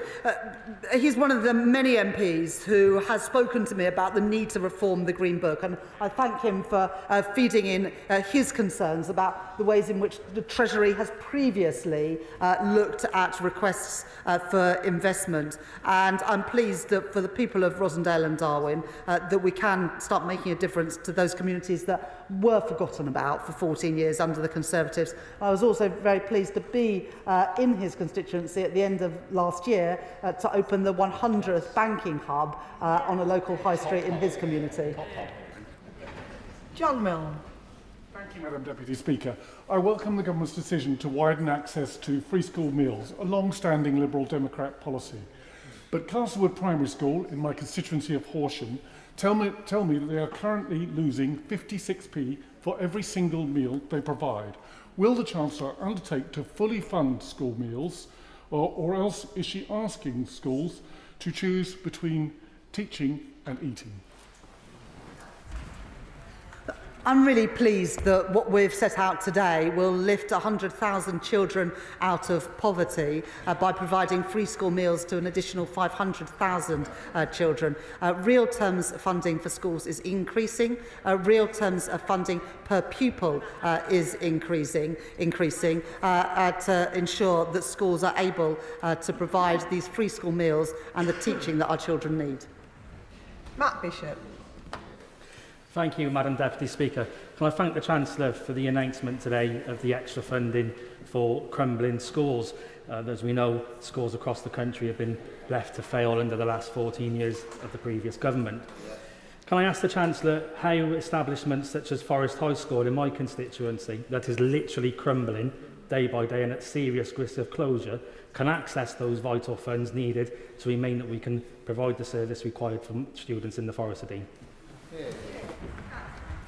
Well, I thank my honourable friend for raising those concerns about schools in the Forest of Dean and that school in particular. It's not good enough, the state that schools are in at the moment after 14 years of Conservative government.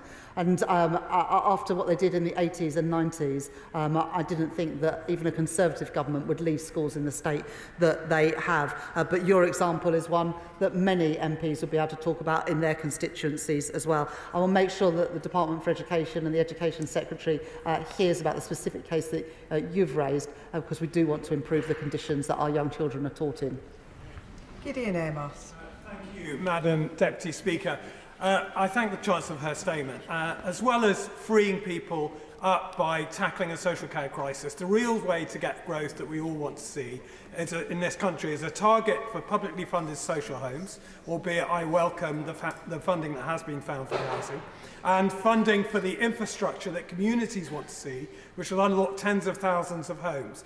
Wellington and Columpton Stations project was something I raised with the Chancellor last summer, and she said at the dispatch box that it would be going ahead because it had started. That project will bring £180 million of growth to the Cardiff-Bristol-Exeter corridor and generate hundreds of new jobs.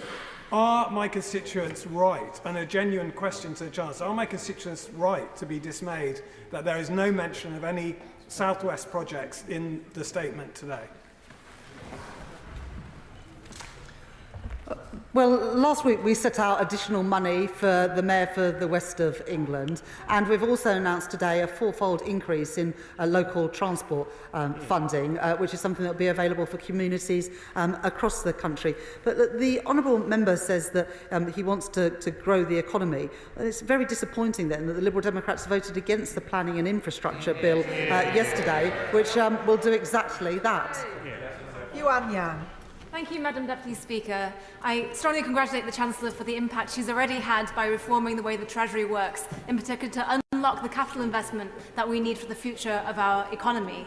I also commend her for her commitment to our future generations through her funding for schools and extension of free school meals. Will the Chancellor continue to work with the Treasury to change the way that it appraises the benefits of human capital investment to ensure that there is sufficient funding, particularly for early intervention into SEND, particularly for local authorities like mine in Reading and Wokingham? I thank my honourable friend for welcoming the reform we've brought in at the Treasury, the reform to the fiscal rules to unlock money for investment, the reform with financial transactions to enable more money to be spent through public finance institutions, and particularly the reform of the Green Book. My honourable friend is absolutely right to mention the importance of human capital, and that's why in the spending review today we've announced a significant investment in skills and also in ensuring that children are ready for schools through investment in the early years. Will Forster.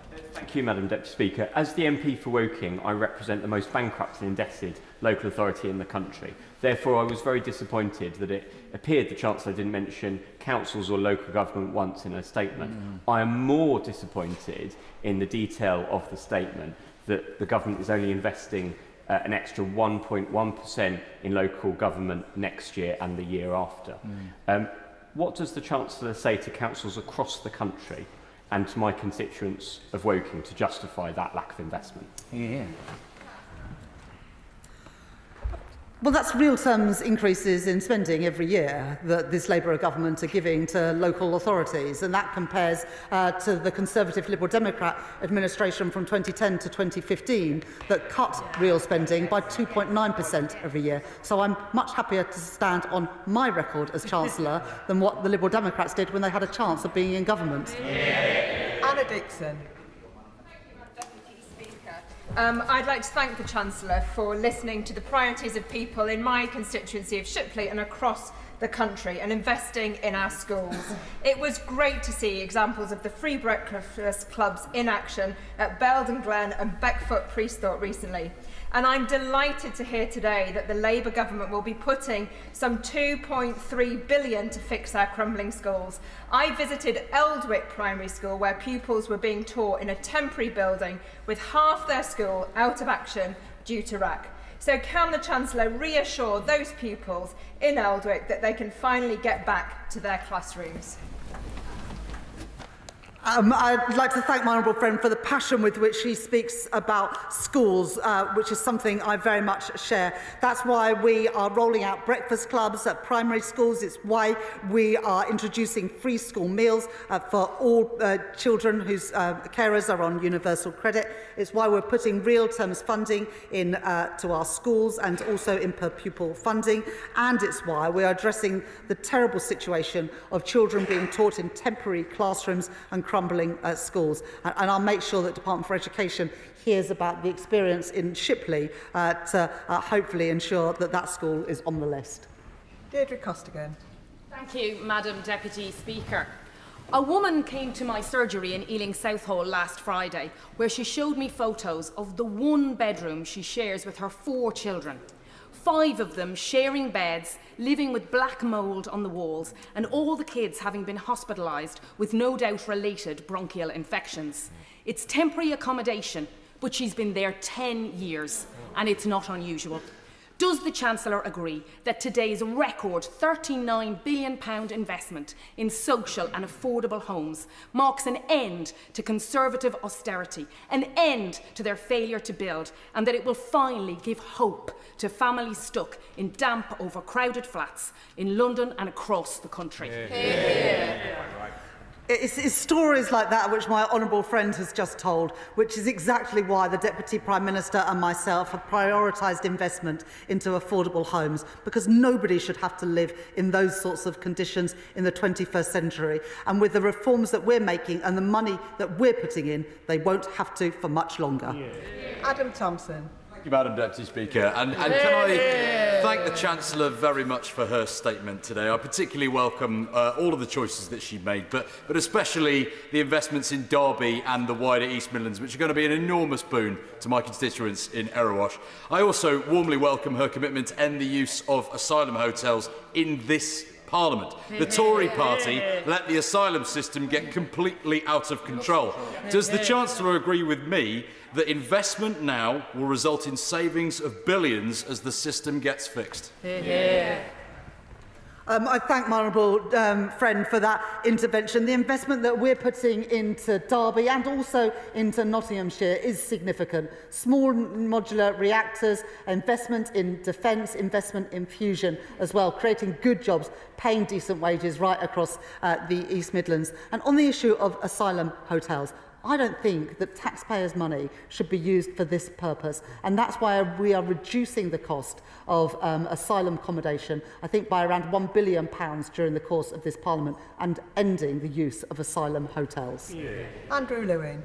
Thank you, Madam Deputy Speaker. It is a source of pride to see a Labour Chancellor announce such a transformative programme for social housing. And my hope is that the boost to the Affordable Homes programme can also be used to help unlock stalled projects, like in my constituency in Welwyn Garden City, where's the Metropolitan Thames Valley development right adjacent to the station that needs to get motoring.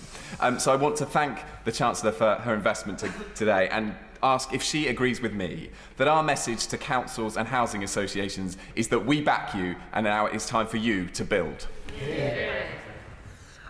The changes we've made to the planning system, the changes we are making through the Planning and Infrastructure Bill, gives the opportunity to build. And what we've done now is back that with money through the Affordable Homes Grant to ensure that we included in that is a good proportion of social and affordable housing for all the reasons that honourable members have mentioned, and particularly around this issue around housing around stations. There's huge potential there. The infrastructure is there. We want to have the housing there too. Dr. Lauren Sullivan. Thank you very much, Madam Deputy Speaker. Can I thank the Chancellor for the spending review? And after being a local councillor for nearly a decade, local austerity is over, so thank you. In Gravesham, Labour-led council, we have given thousands of permissions for stalled brownfield sites. Many of these are needed for the homes that we need in Gravesham. Can I seek reassurance from the Chancellor, apologies, that this could be supported by Homes England to deliver and retain council, social and truly affordable homes for our community? I thank my honourable friend for that question. I know that there's a great need for affordable homes in Gravesham, and what we've set out at the spending review today, as well as the planning reforms that we've brought in and continue to bring in, opposed by, I think, all of the parties opposite, we can get those homes built for local families in Gravesham. Jack Abbott. Thank you very much, Madam Deputy Speaker. And can I also welcome a huge raft of announcements today, not least the announcement that we're going to be expanding free school meals, which will benefit 6,500 children in Ipswich. But I also want to celebrate the enormous multi-billion-pound green light for Sizewell C. We all know its national importance, from energy security to powering 6 million homes, but I can't overstate the difference this will make, particularly to young people in Ipswich and Suffolk, which now have the promise of a skilled, secure, well-paid job. So can I thank the Chancellor from the bottom of my heart for the investment in my town and my county, and can she expand about how else the new age of nuclear will benefit our whole country? Thank my honourable friend for that question. And the Prime Minister was in Ipswich with my honourable friend yesterday, I think at a local college, and the Prime Minister came back from that visit even more determined to crack on and build this, the nuclear power station in Suffolk at Sizewell, because of the impact it will have, not just on bringing down bills, but bringing good jobs to Britain, bringing good jobs through the supply chain, and ensuring that young people can have their hope and their future back, knowing that they're going to be good jobs in the places that they live, where they can make a career for themselves and bring prosperity to their families and their communities. Daniel Francis. Thank you, Madam Speaker. I know my constituents across Bexley and Crayford will welcome the investment the Chancellor's announced today for new affordable housing. The government's set ambitious targets for 1.5 million homes, including 88,000 homes across London. To reach these targets, alongside investment in affordable homes, we'll need investment in new transport infrastructure, projects like the DLR extension to Thamesmead, which is forecasted to unlock up to 40,000 new homes in brownfield sites across 2 of the most deprived boroughs in London. So can the Chancellor reaffirm the government's support for this important project and commit to providing funding for it? I thank my honourable friend for that question, and Bexley Heath and Crayford is a part of the country that he knows that I know well, and there is huge potential in Bexley Heath and Crayford for more homes and more investment. We've set the budget now for the Department for Transport. We're going to be setting out the 10-year infrastructure plan next week to unlock more investment, both public and private, in housing and in transport. Madam Deputy Speaker, one of the first pieces of casework I picked up was of a young woman pushing her 2 children through central Wednesbury. We moved to the side and she told me she was in temporary accommodation, and then she showed me the insect bites up her arm. In my council's area, there are 21,000 people on the housing waiting list, nearly 550 families in temporary accommodation, awful substandard B&Bs, multiple buses to get their kids to school. So can my right honourable friend confirm that our share of the £39 billion for council and social housing is coming to Tipton and Wednesbury and Coseley, to the Black Country, to the West Midlands, to build the homes for local families that we need? It absolutely is. Lawrence Turner.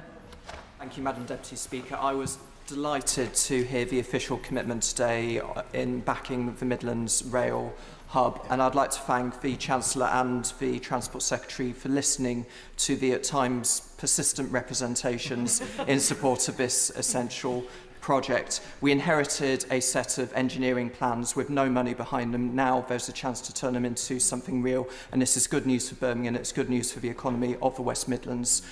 At the centre of those works is Kings Norton Station in my constituency. We need the works there to unblock the cross-city line, and on a matter of literary heritage, Kings Norton is also the birthplace of Thomas the Tank Engine. The Reverend Audrey lived a few yards down the road. Wouldn't it be a great tribute if space could go on the ground for the 80th anniversary next year? So will the Chancellor and her officials work with local representatives so we can understand which of those individual projects are going to be started first, and we can finally restore Kings Norton Station to its former glory? I once spent a day at Thomas the Tank Engine Wells, but I hope that the trains that we're going to be investing in and the tram lines may be a little bit less talkative and a bit more productive. The reason I mentioned my honourable friend in my speech today is because he has persistently lobbied for the Midlands rail hub, and we're very pleased as a government to be able to make that commitment today that will benefit his constituents and many others as well. Kevin Bonavere. Thank you, Madam Deputy Speaker. Today's spending review is a great big boost for the defence and life science sectors in this country. My constituency of Stevenage is a national hub for both of those sectors. This morning I visited the cell and gene therapy catapult with the Minister for Science, Lord Patrick Vallance. Last week, my right honourable friend, the Secretary of State for Defence, visited MBDA to see the Storm Shadow missiles being fitted out for Ukraine. Today's extra investment will be a great big welcome in my town of Stevenage. Young people want those new jobs. When can they expect to see the benefits of that new investment?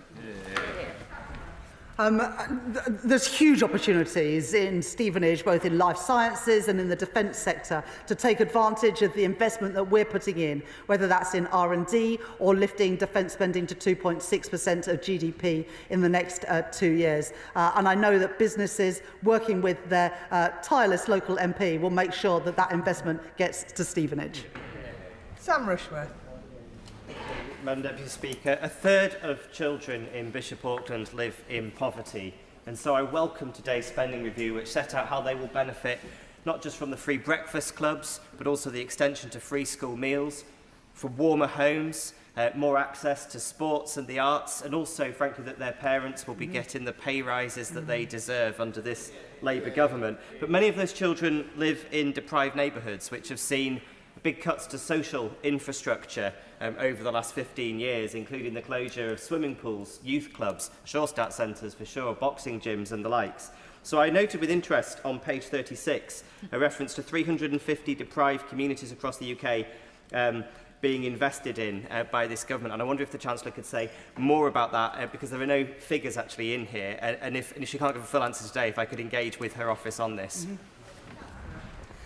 This will be a scheme operated from MHCLG. We announced some of the neighbourhoods that will benefit from that investment today. This is not something that neighbourhoods will have to bid for. This will go to the communities that need it most. And the Deputy Prime Minister will be setting out in due course all of the 350 neighbourhoods that will benefit from this investment. Joe Powell. Madam Deputy Speaker, under the Conservatives, London's housing crisis escalated to dangerous levels with one child in every classroom in temporary accommodation. So I warmly welcome the £39 billion for the Affordable Homes Programme, but also the 10-year rent deal and the new low-interest loans, but also something I've been pushing for, and I can see the Minister for Building Safety has entered the chamber, which is equal access to the Building Safety Fund for housing associations, so that money can go towards improving conditions of homes and not to remediation. Can the Chancellor outline how this package will tackle London's housing crisis, including in my constituency, one of the most unequal parts not only of London but of the country? I thank my honourable friend for that question, and it's good to see the Minister in his place to hear it too. It's really important that as we invest in the social and affordable housing our capital city but our whole country needs, that we're investing in the right places, but also it has the potential not just to provide the homes that people need, but also reduce that pressure on local authority budgets and national budgets, where so often they are picking up the costs of failure because of the failure of previous governments to invest in social and affordable homes. Jacob Collier. Deputy Speaker, can I also warmly welcome the investment in the Midlands Rail Hub, which will mean 150 extra trains a week through Burton, and the investment in Rolls-Royce in the small modular reactors and nuclear subs that will benefit my constituency and local jobs. She announced a huge package around transport, and she will know that I've been pushing for improvements on the A50, A500 and infrastructure around Branston Bridge. Can she say more about when we can expect an announcement on the road investment strategy? It sounds like it's a pretty good day to be an MP in Burton. We're pleased to be able to make those investments both in the Midland mainline hub, but also those investments in nuclear technology, as well as the additional housing investment that will go into Burton and places across the country. The allocation has been made to the Department for Transport, and the Secretary of State will set out in due course, and we will be setting out more detail in the 10-year National Infrastructure Plan next week. Joanna Baxter. Thank you, Madam Deputy Speaker. 14 years of the Tories, 18 years of the SNP have left many Scottish high streets in desperate need of investment, including those in my constituency of Paisley and Renfrewshire South. So I welcome the Chancellor's announcement today to invest in new community funds, bringing the total of UK Government direct investment in Scottish local growth funding to almost £1.7 billion. So can I ask my right honourable friend if she would agree to come to Paisley to see why Paisley High Street deserves a slice of that very substantial pie? Yeah. Well, I thank my honourable friend for that kind invitation. I look forward to being with her in Paisley and Renfrewshire before too long. It is the case that too many high streets, after 14 years of Conservative government, but the additional 18 years of SNP government in Scotland has left many communities on their backs. And the investments that we've announced today in this spending review, and particularly the multi-year nature of these investments, is about turning those communities around so that more people can have pride in the places that they live. Elsie Blundell. Thank you, Madam Deputy Speaker. I welcome the Government's announcement of an additional £2.5 billion into Greater Manchester. This will have a real benefit for my constituency and the town of Haywood, which will get the tram for the first time.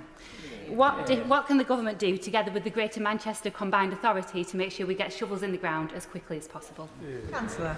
I thank my honourable friend for that question, but I would also like to thank her for the lobbying that she did. Because of the efforts of my honourable friend, Hayward will now get that metro station, and working together with the Mayor of Greater Manchester, we will ensure that those spades are in the ground quickly so that her constituents can benefit from this additional investment that this government is putting in. Dr Zabir Ahmed. Madam Deputy Speaker, it's clear from my right honourable friend's statement today that she understands Scotland and she has left no stone unturned in backing Scotland's economy. But my right honourable friend's ambition, unfortunately, despairingly, is not matched by the SNP government in Holyrood. So will she join me in urging the SNP government to end their ideological blockade on the defence industry, on the nuclear industry, so that finally my constituents in Glasgow South West can access the skills, the jobs and the prosperity that this Labour government is investing in? Chancellor. In the statement today, we were able to announce investment in Acorn in Aberdeenshire, investment in Great British Energy, headquartered in Scotland, and of course substantial investment in defence, £11 billion extra by the end of the spending review period to keep our country, keep our continent of Europe safe. Scotland and Glasgow has a proud tradition in defence sectors, but an ambition that's not matched by the SNP government. This Labour government is backing defence across the whole UK, including in Scotland. Amanda Martin. Deputy Speaker, I'd like to thank the Chancellor for listening to me on behalf of Portsmouth residents in today's review. Be that in commitment to investment in building British in our defence sector, backing our SMEs, investing in our country's securities and investment in our Royal Navy base, or investment in our NHS, investment in education, young people and indeed across our public services. And something really important to my constituency is housing. With 39 billion affordable housing pot and a local growth funding targeted to reach 100 communities, under Labour there is now a real chance to address housing needs in Portsmouth. Madam Deputy Speaker, I'd like to ask the Chancellor how I can work with her and the Deputy Prime Minister to ensure this ambitious investment is wholeheartedly embraced by my Lib Dem Council, so we can ensure that they are as ambitious as we are for Portsmouth people, and so we can finally see action, Madam Deputy Speaker, and finally see much needed homes for the people of Pompey. Chancellor. I thank my honourable friend for that question, and I think the whole House pays tribute to the people of Portsmouth and their commitment to our country's defence. On affordable housing, well, look, in the Planning and Infrastructure Bill and the planning reforms we've already announced, we're enabling the building of these homes. And what we're doing today with the £39 billion is putting the money there so that we can build social and affordable homes. But it is disappointing that Liberal Democrats don't back our planning and infrastructure reforms, because unless you back those, it is very hard to get Britain building again and very hard to build the 1.5 million homes that people in Portsmouth and our country desperately need. Jill German. Thank you, Madam Deputy Speaker. I warmly welcome the Chancellor's statement and, like my honourable friend, in particular, the historic £445 million of investment into our rail in Wales. And I'd also like to echo his thanks for the tireless representation of our Secretary of State for Wales and our Welsh Labour MPs. For my constituency of Clwyd North, this means vital funding for Network North Wales to seamlessly connect with the Northern Powerhouse Rail, bringing us closer to realising the ambitious vision of our UK Labour government, our Welsh Labour government and our Labour Metro mayors. So does the Chancellor agree with me that it's only with Labour working together that we can truly deliver for the people of North Wales? Chancellor.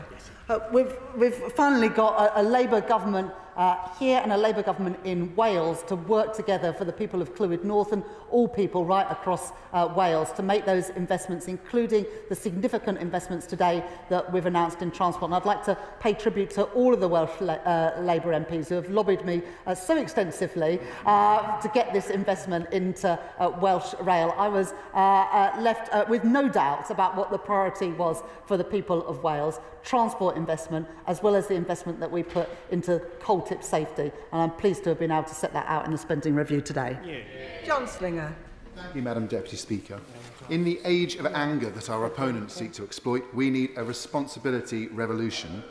And this government has taken responsibility by taking tough decisions to stabilise the economy and carry out the long-term reforms.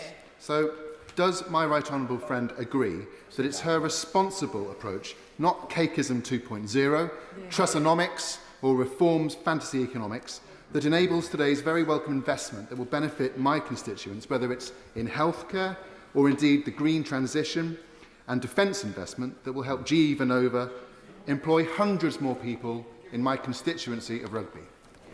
Chancellor. I thank my honourable friend for that question.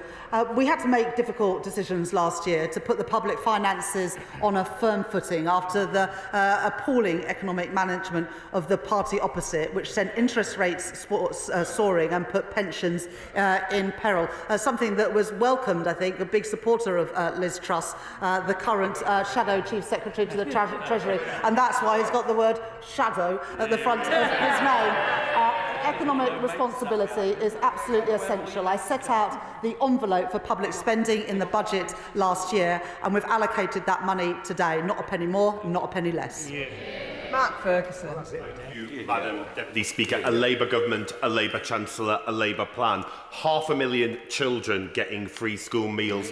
Huge investment in our National Health Service, jobs and opportunities closer to home, and £39 billion for affordable housing. Fantastic for my community. But does she agree that people in Gateshead and Wickham may benefit the most from the changes that she made to the Green Book? And does she also agree with me that it gives communities like mine huge opportunities for the future?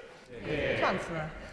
My honourable friend has been a big advocate of reforms to the Green Book, and we're pleased to be able, after setting up that consultation in January, announce those changes today to get more investment in places including in the north of England, in Gateshead and Wickham. But my honourable friend is also a big champion for free school meals, and I'm really pleased that in this spending review 500,000 more children will get free school meals, lifting 100,000 children out of poverty.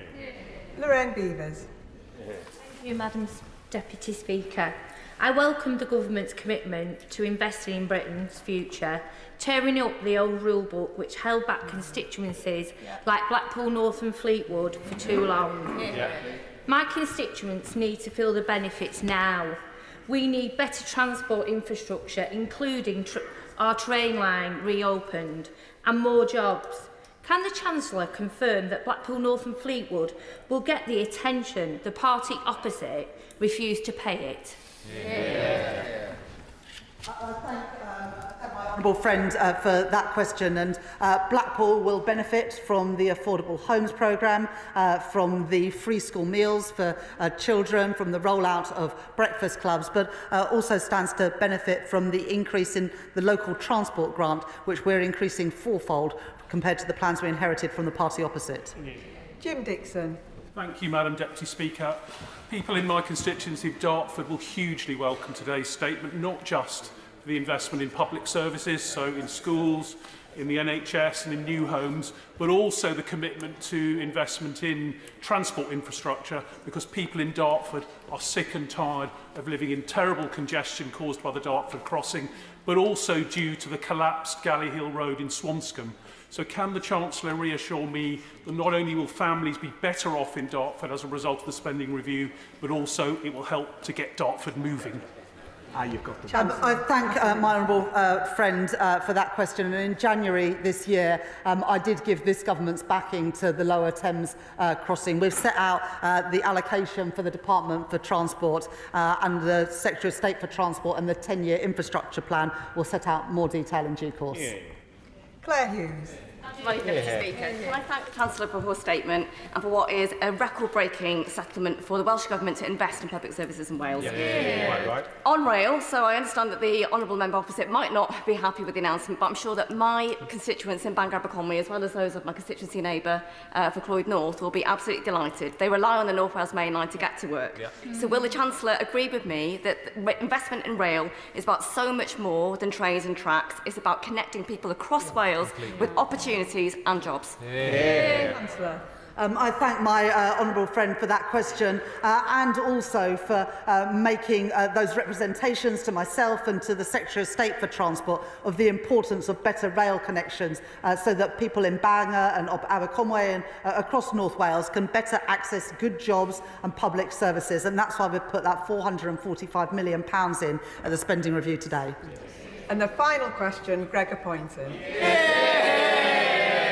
Thanks all for staying. Thank you, Madam Deputy Speaker. I warmly welcome the Chancellor's statement today. It shows that this Labour Government is investing in Scotland's renewal, and I particularly welcome the funding allocation for the Acorn Capture and Storage project. It is a project that will unlock billions of pounds of private investment and create high-quality jobs in Scotland.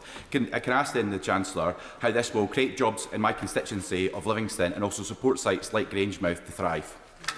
Chancellor.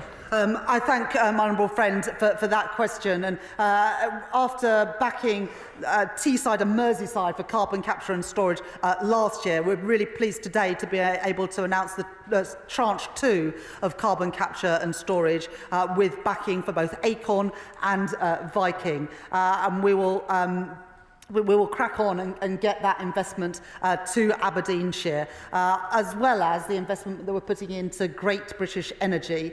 We know the huge potential that Scotland has to contribute to those jobs and industries of the future, whether that's in energy security, defence and so much more. And that's why we are backing Scotland with this spending review. That concludes the statement.